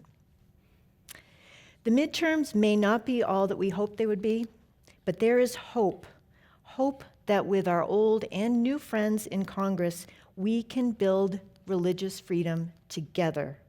Religious freedom that is for everyone, everywhere, all the time. I am so grateful to be on this panel. And Derek and Marian, your examples are so powerful to me. And I'm thankful to be able to talk today about how religious freedom is advanced in the courts. Now, most people are not religious liberty litigators. Most people are not going to be in court arguing cases. And I think that's how it should be, because I think most of these religious freedom issues can and should be resolved before it ever comes to a lawsuit or a court dispute. And thankfully, there are people who are working so hard to make that happen. Now, where I think religious liberty court cases affect the everyday lives of people is we can think about how do we talk about them and how do we think about them. We hear about them on the news, but then the question is, how do I think about it? How do I talk with other people about what's going on in religious liberty disputes in the courts? And I think there are three big questions that we need to think about to create support for religious freedom, and that's understanding the how, the who, and the why of religious freedom. So the how do we find solutions to religious freedom conflicts? Who does religious freedom actually protect? And why should we care about religious freedom in the first place? The better that we understand the how, the who, and the why, the more that religious freedom can be something that that unites rather than divides us. So first, the how. How do we resolve religious freedom conflicts? Religious freedom doesn't have to be a zero-sum game where you win and I lose or the other way around. Many, and maybe even most, religious freedom conflicts don't come because there are fundamentally conflicting values that can't be reconciled. Rather, more often, I think it's because the people that are making decisions either lack understanding or they lack creativity in trying to find a way to accomplish whatever important goal the government is trying to accomplish while also respecting someone's faith. So 2 examples that help illustrate this. First, a woman named Kawal Tagore. She's a devout Sikh or follower of Sikhism. It's the world's 5th largest religion, but it's a very small minority here in the United States. Ms. Tagore worked for the Internal Revenue Service. Now, initiated Sikhs must carry 5 articles of faith on their person at all times. They're external reminders of their inward devotion to God. One of these articles is called the kirpan, which resembles a small blunt knife in a sheath. The kirpan reminds Sikhs of their commitment to a just and a humane society. After her initiation, Ms. Tagore showed up at work at the federal building like she always did, but her supervisor sent her home because she brought into the office her kirpan, which the supervisor viewed as a weapon. Never mind that there was no evidence that this religious emblem was actually a threat to anyone. Never mind that the scissors and letter openers on everyone's desk were longer and sharper and more dangerous, and that there was a large knife in the kitchen used for cutting people's birthday cake. Rules were rules, and Ms. Tagore eventually lost her job because she was not willing to give up this important symbol of her faith. Now, Ms. Tagore sued, and thankfully she eventually got her job back. Her bravery and her commitment to her faith also led to the federal government changing their policies across all federal employment to allow Sikhs to be able to have federal jobs while not having to violate their faith. But it took 10 years for this change to happen. Now let's imagine an alternate universe, one where Ms. Tagore's supervisor and the bureaucrats who set policy for federal buildings took a moment to understand what kirpans actually mean to observant Sikhs. They're not weapons. They're symbols of justice that remind Sikhs of their faith, more like a cross to a Christian or a yarmulke to an observant Jew. What if those officials thought for just a minute, now we have a rule that bans blades and knives in our buildings, but we allow scissors, we allow box cutters, we allow letter openers. So maybe we shouldn't apply our rule in a way that arbitrarily prohibits a kirpan, which poses far less risk than any of these other things that we routinely allow in our buildings. With thinking like that, Sikh employees like Ms. Tagore would have been free to live their faith a decade earlier than they were. Now, a second example, one that's likely more familiar to everyone here. The federal government wanted to increase women's access to contraception. So the Department of Health and Human Services interpreted the Affordable Care Act to require employers who are subject to the ACA to include free contraception as part of their employee health care plans. Now, most employers nationwide had no problem with this. It was just a question of employee benefits. But it's a different story for the Little Sisters of the Poor, an order of Catholic nuns who devote their lives to caring for the elderly poor. Because of the Catholic Church's teachings about the nature of human life when it begins, the nature of marriage, the nature of sexuality, the Church teaches that the use or promotion of contraception is immoral, especially those forms of contraception that can prevent implantation of an embryo, which the Church views as causing the death of a human person. Now, in line with these teachings, the Little Sisters view providing contraception and abortifacient drugs through their health plans as making them complicit in encouraging sin. The Little Sisters sued the federal government to protect their ability to continue ministering to the elderly poor without having to violate their faith. The Supreme Court has now ruled in their favor 2 different times, but that hasn't ended the saga. Nearly 10 years in, the government is still fighting them. Why? With a little creativity, this doesn't have to be a zero-sum game. We don't have to choose either religious liberty or access to contraception. With an annual budget of over $6 trillion, surely the federal government, with a little creativity, can find a way to provide contraception without involving Catholic nuns. In an increasingly divided country, understanding how to find these creative solutions to religious liberty conflicts is critical. Now, in addition to the how, we must also understand the who. Whose religious liberty is really being protected in courts? Some voices in the national conversation argue that religious liberty really is all about protecting white Christian nationalism at the expense of everyone else. But that narrative just doesn't hold up to scrutiny when you look at the facts. A recent empirical study of federal court decisions in the 10th Circuit, now that's Utah and several surrounding states, showed that non-Christian minority faiths are significantly overrepresented in religious freedom cases. The reality is that we're all in this together. Now, there certainly are cases involving Christians and some very high-profile ones, but even those cases aren't just about Christians because the principles that they establish protect religious freedom for all. Let's go back to the example of the Little Sisters of the Poor. The law that protected them is called the Religious Freedom Restoration Act. And that same law that protected Christians like the Little Sisters has also protected people of many other faiths, including Ms. Tagore. It also protected Native Americans in Texas who were threatened with federal prison sentences and massive fines because they used eagle feathers in their sacred dances and in their sacred clothing.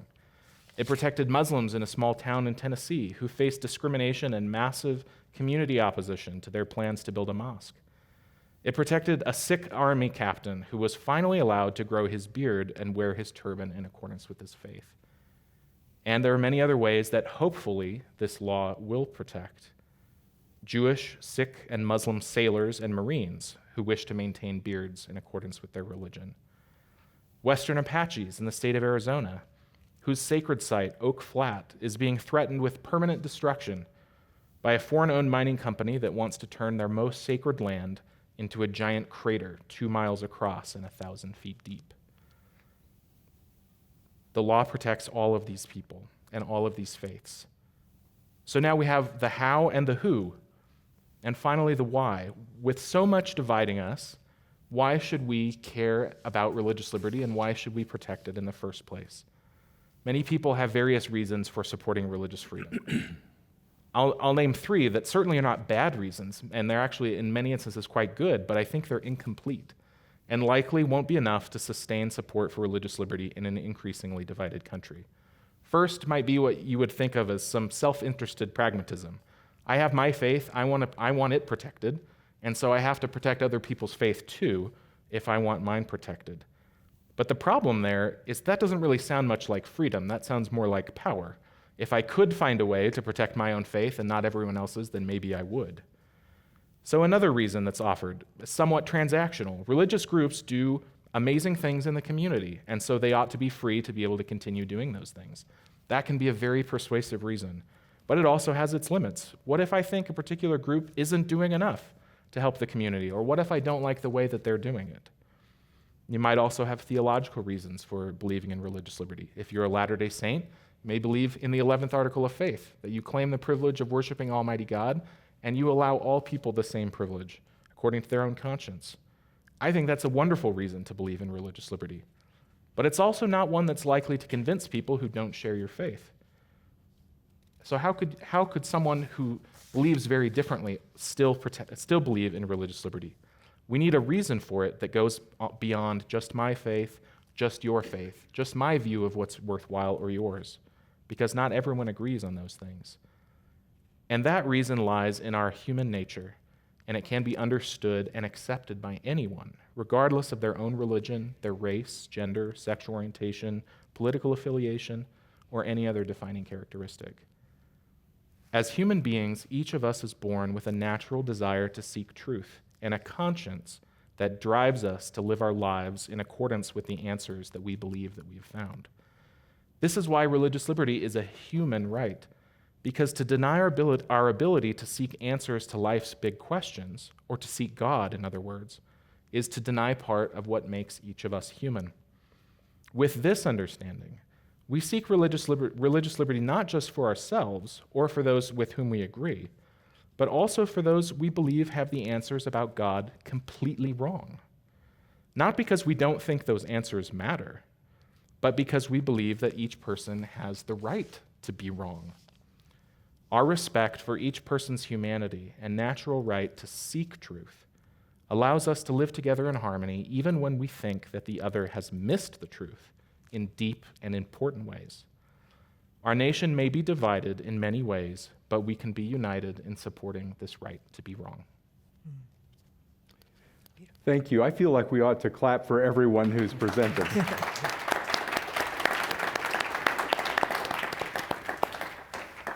These were such great remarks, and they will be fruitful reflection for all of us, I think. As we move to the next phase of this panel discussion, let me just ask a couple of questions. So getting back to the midterm elections, I'm going to ask a two-part question. What are the implications for religious freedom policy of the outcome of the elections? And what are the wider cultural implications? Will there be, for instance, more or less division or polarization, where we see an electorate that seems to be, at least for purposes of this midterm election, rather equally divided? Do you have any comments that you'd like to make along those lines? The policy implications as well as the wider cultural implications. Yes. We'll start on the policy implications, because as Marian pointed out, I'm all about the policy, even though it doesn't always bring us together, I guess. I think, with you mentioned that it is a divided government. Even the House is still in question, but regardless of which party controls, it's going to be divided substantively, in terms of public support for various issues. And in that kind of scenario, in that kind of setting, where majorities are so thin and you have to build coalitions to get anything passed, what it means, I think, particularly at the national level, is there has to be a revisiting of our approach on how we try to get things passed.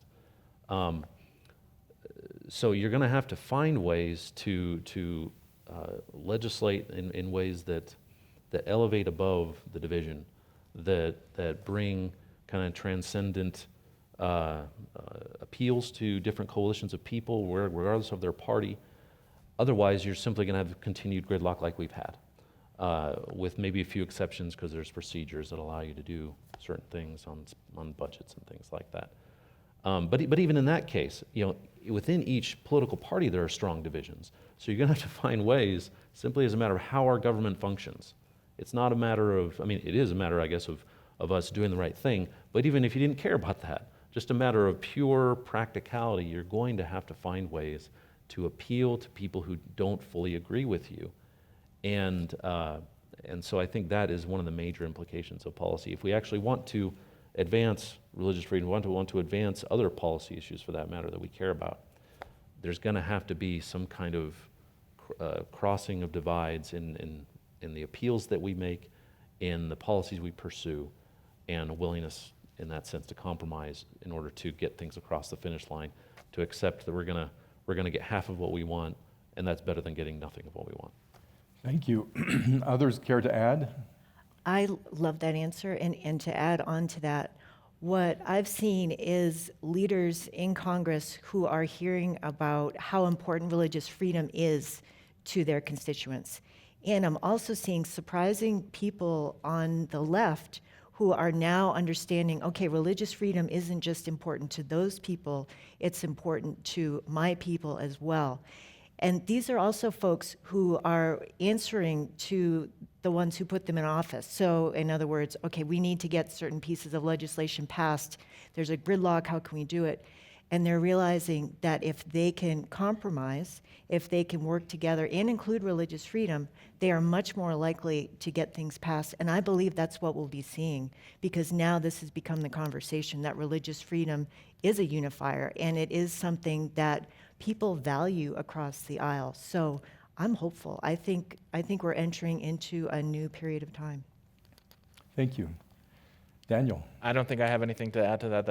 I think they addressed it wonderfully.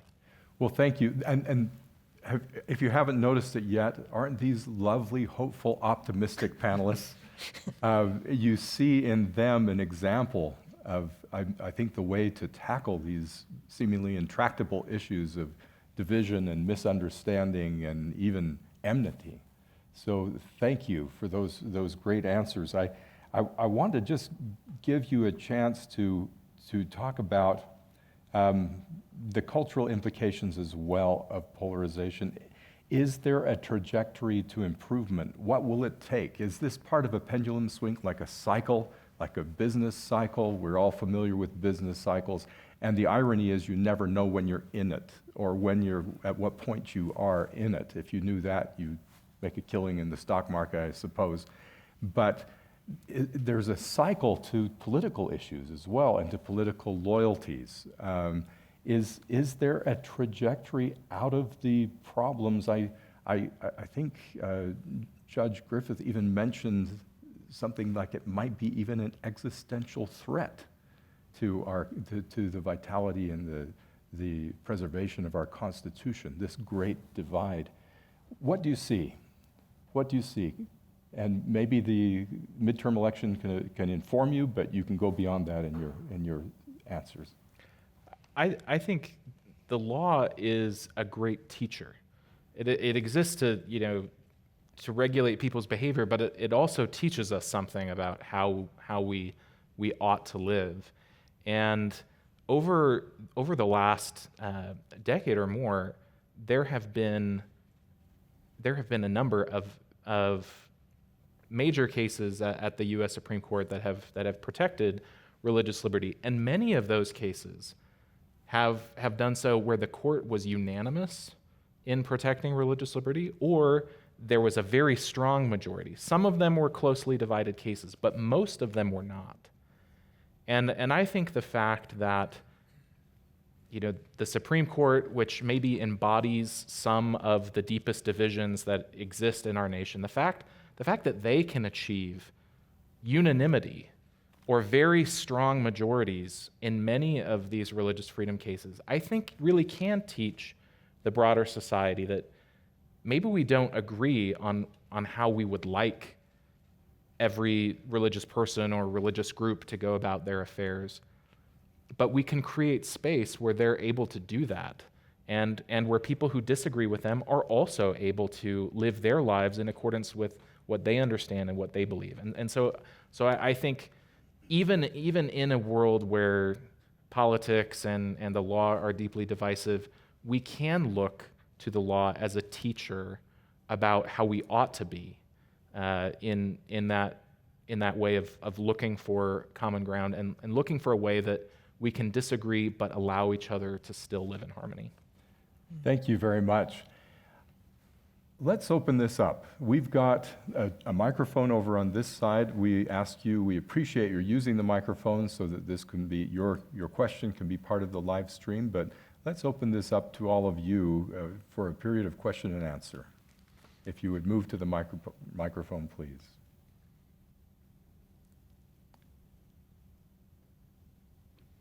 Or we end early. No, I think we've got plenty of people who are interested. Just give you a moment.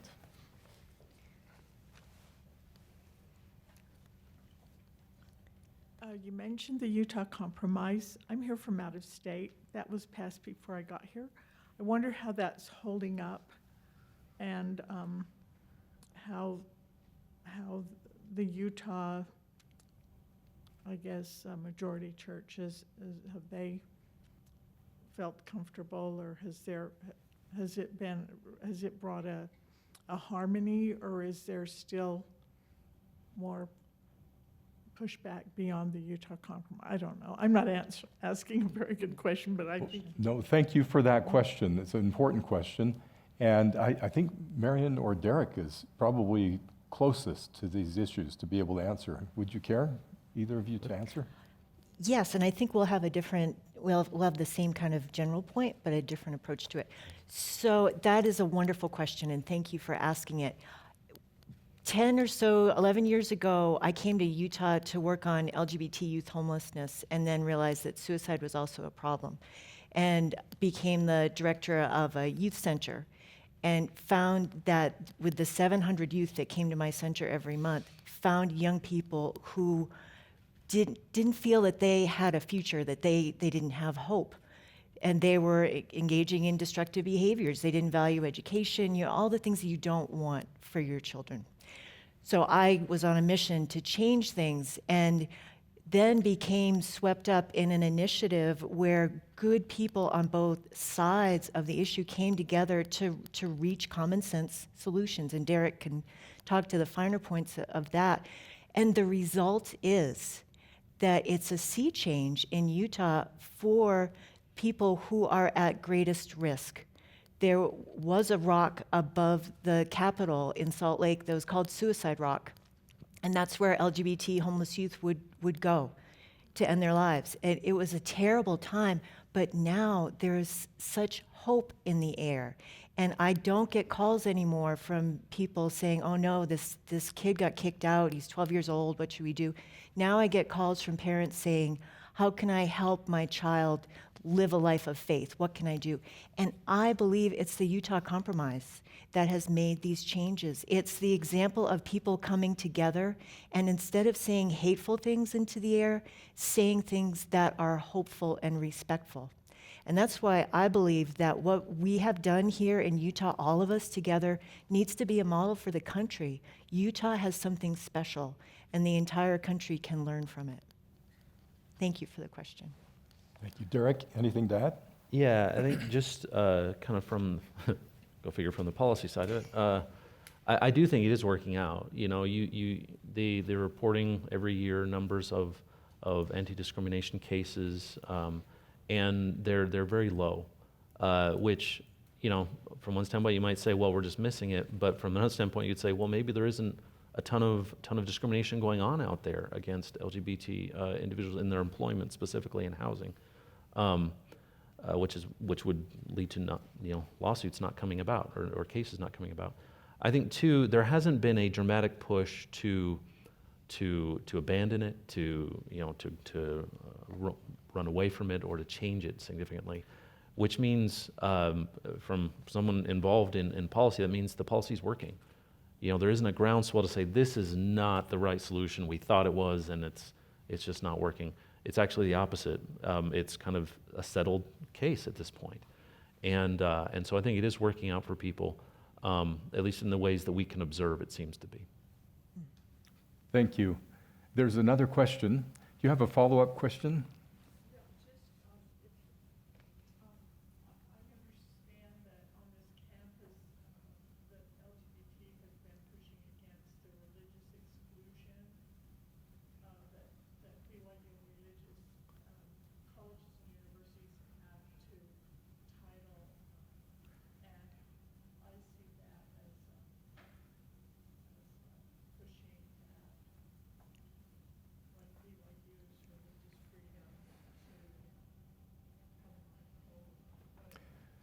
Let's repeat the core of the question because it wouldn't have been picked up on the stream.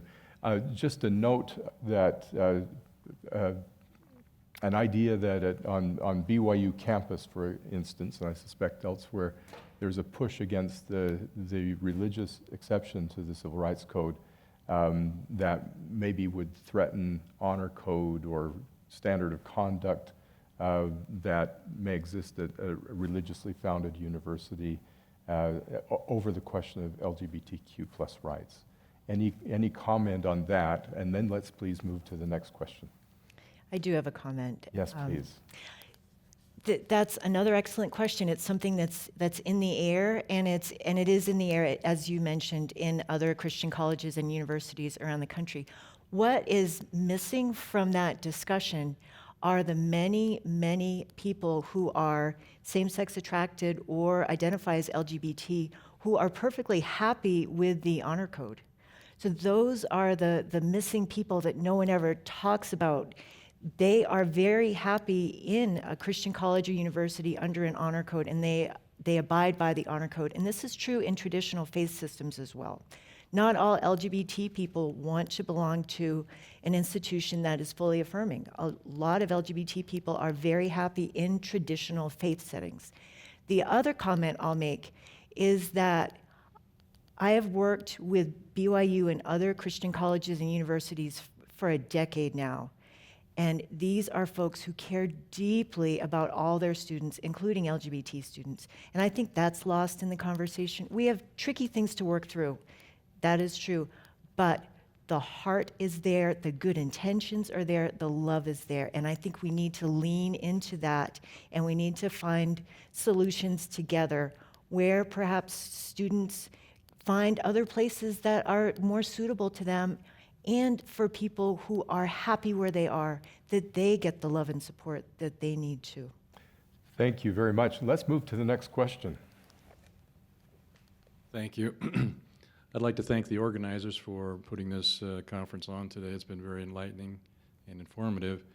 I'm a retired litigator, civil litigator, and my question basically is directed at the core conflict, it seems to, in litigation between anti-discrimination statutes and the First Amendment guarantee of religious freedom.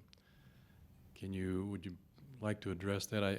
Maybe there's less of it going on today, but what I've seen in the past is the LGBT community relying upon these anti-discrimination statutes to challenge religious liberty as framed in the First Amendment, and sometimes beyond. Is there a way to address that amicably? Thank you. Daniel, I wonder if you could take that. Sure. A litigator ought to talk to a litigator, right? Yeah, thank you for that question. There are a number of high-profile cases right now that are addressing this intersection of anti-discrimination laws and religious liberty rights. I'll connect this back to the question that was asked about Title IX, the federal sex discrimination law that applies in higher education. Is an instance of I think the way the law works now, it works well because there's an anti-discrimination provision, but there's also a recognition that religious colleges and universities may have instances where complying with that in the way that others do violates their faith deeply.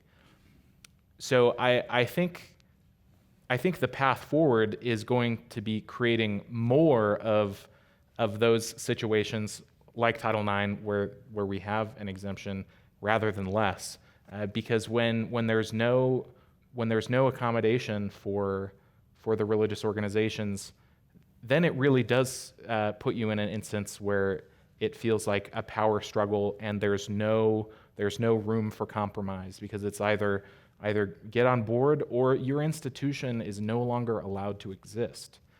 And obviously not everyone will be happy with the way that any one of those lawsuits comes out. But I think in a world where we have very different views about things that are very important, marriage, family, sexuality, it's not a sustainable solution to say that one or the other side or one perspective or another is not allowed to exist, because our society has that diversity of views. And so to try to legally enforce and say, no, this perspective is no longer allowed to exist, any of those perspectives, I don't think is a workable solution. And so that's why I think you have outcomes like in the Fulton versus City of Philadelphia case that Judge Griffith brought up, where the U.S. Supreme Court unanimously said Catholic social services can exist and conduct foster care in the city of Philadelphia in accordance with their faith, and that will benefit children. And there are other organizations in the city of Philadelphia that will do everything they can to reach out to potential LGBT foster parents and provide excellent foster care services to those couples. And we're all better off if Catholic Social Services is able to participate in foster care. And the other organization that is specifically trying to reach out to potential LGBT foster parents to work with LGBT youth who are in the foster care system. It works out better if more people, not fewer, are able to participate in education, in healthcare, in other social services. Thank you. Next question, please. Just as I was listening to this, and I appreciate your comments very much, thank you. I believe that in order to achieve religious unity, we must have a common goal, a common focus. If we plan to achieve political unity, we also have to have a common goal and a common focus. I propose that the common goal for religious freedom is Jesus Christ. He is the goal. He has to be. For political freedom, as the Honorable Brother Griffith pointed out, is the Constitution. We must put that as our focus, and we must use that, and as we do, we can create all this freedom that we're talking about. Thank you. Thank you. Thank you for that commentary. And with that, we're going to turn to our panelists for some summation or a sharing of their takeaways. What is the key thing they would like each of you to take away?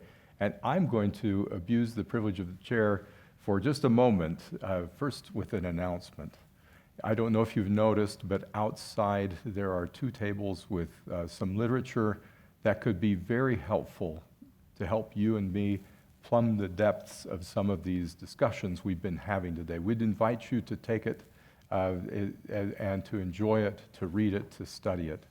We also need to thank the Sutherland Institute and the International Center for Law and Religion Studies for putting together this excellent colloquium where we have been able to think about these subjects and learn from exemplary people. And that's one of the takeaways I just wanted to say. If you could get the rest of us operating like the panelists we've heard from, and being an example, I'll put it in religious terms, a scripture that I love, be thou an example of the believers.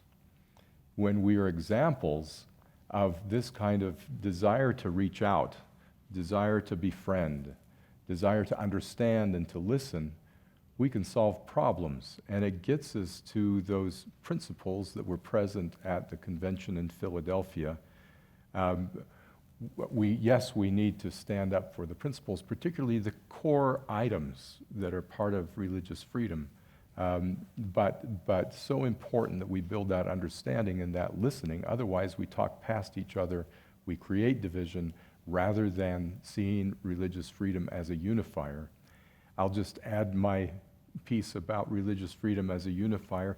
At its very core, religious freedom is about allowing and facilitating people with very, very different beliefs and values to live together in harmony. If you think about religious freedom, that's what it really is. We can agree and I don't have to kill, we can disagree and I don't have to kill you in order to uphold my beliefs, as maybe in the religious wars of the 16th century. We can agree to disagree and live together with harmony and hopefully even respect. And that's the core of religious freedom. So with that, I would like to turn to Derek, to Marian, and to Daniel for final comments and takeaways, and thank you to all who've participated. Thanks, Gary. I think my takeaway actually has to do with, Gary, with your question about the trajectory, kind of about or out of and above polarization.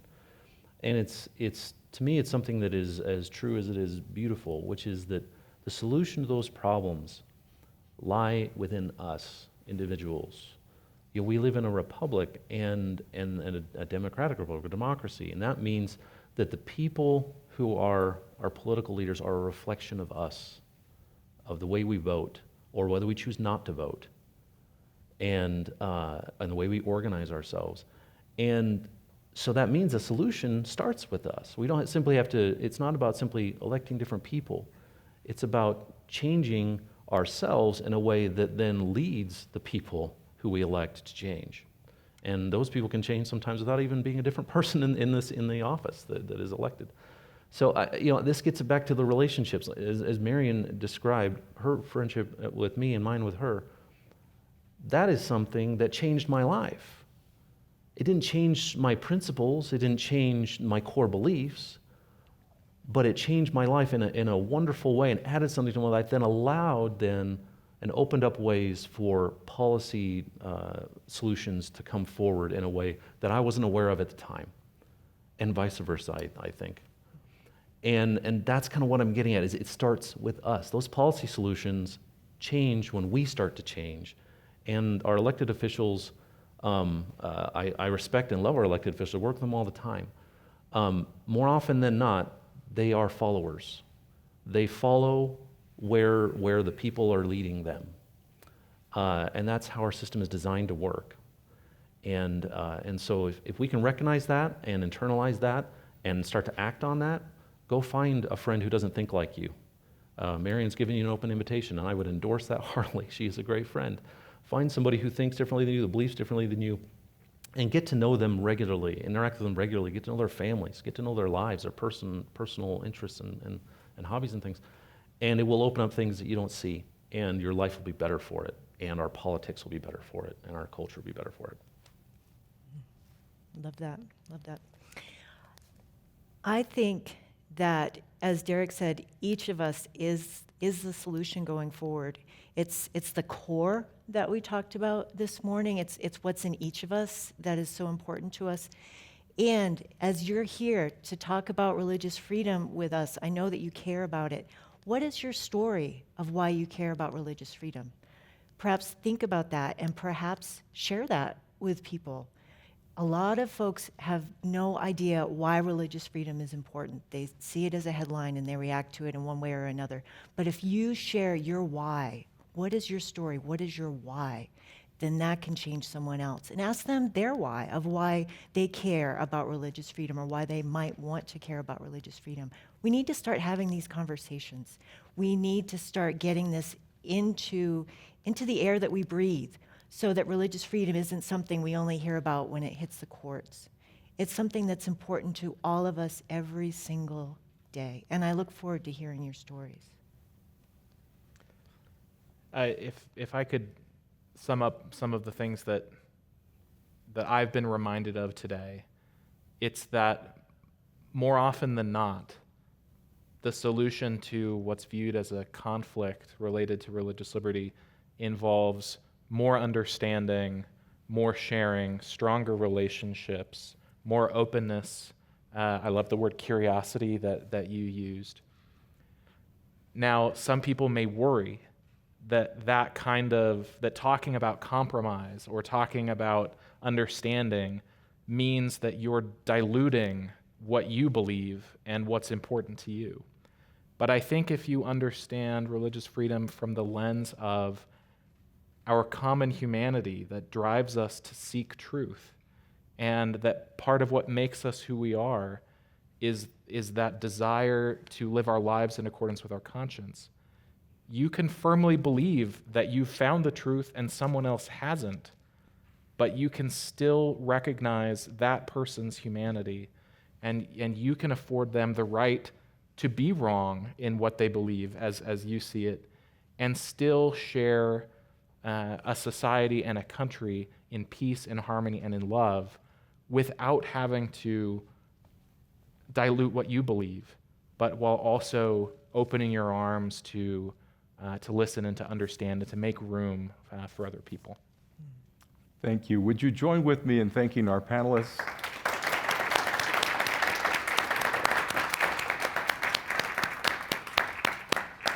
We appreciate your time here. Thank you.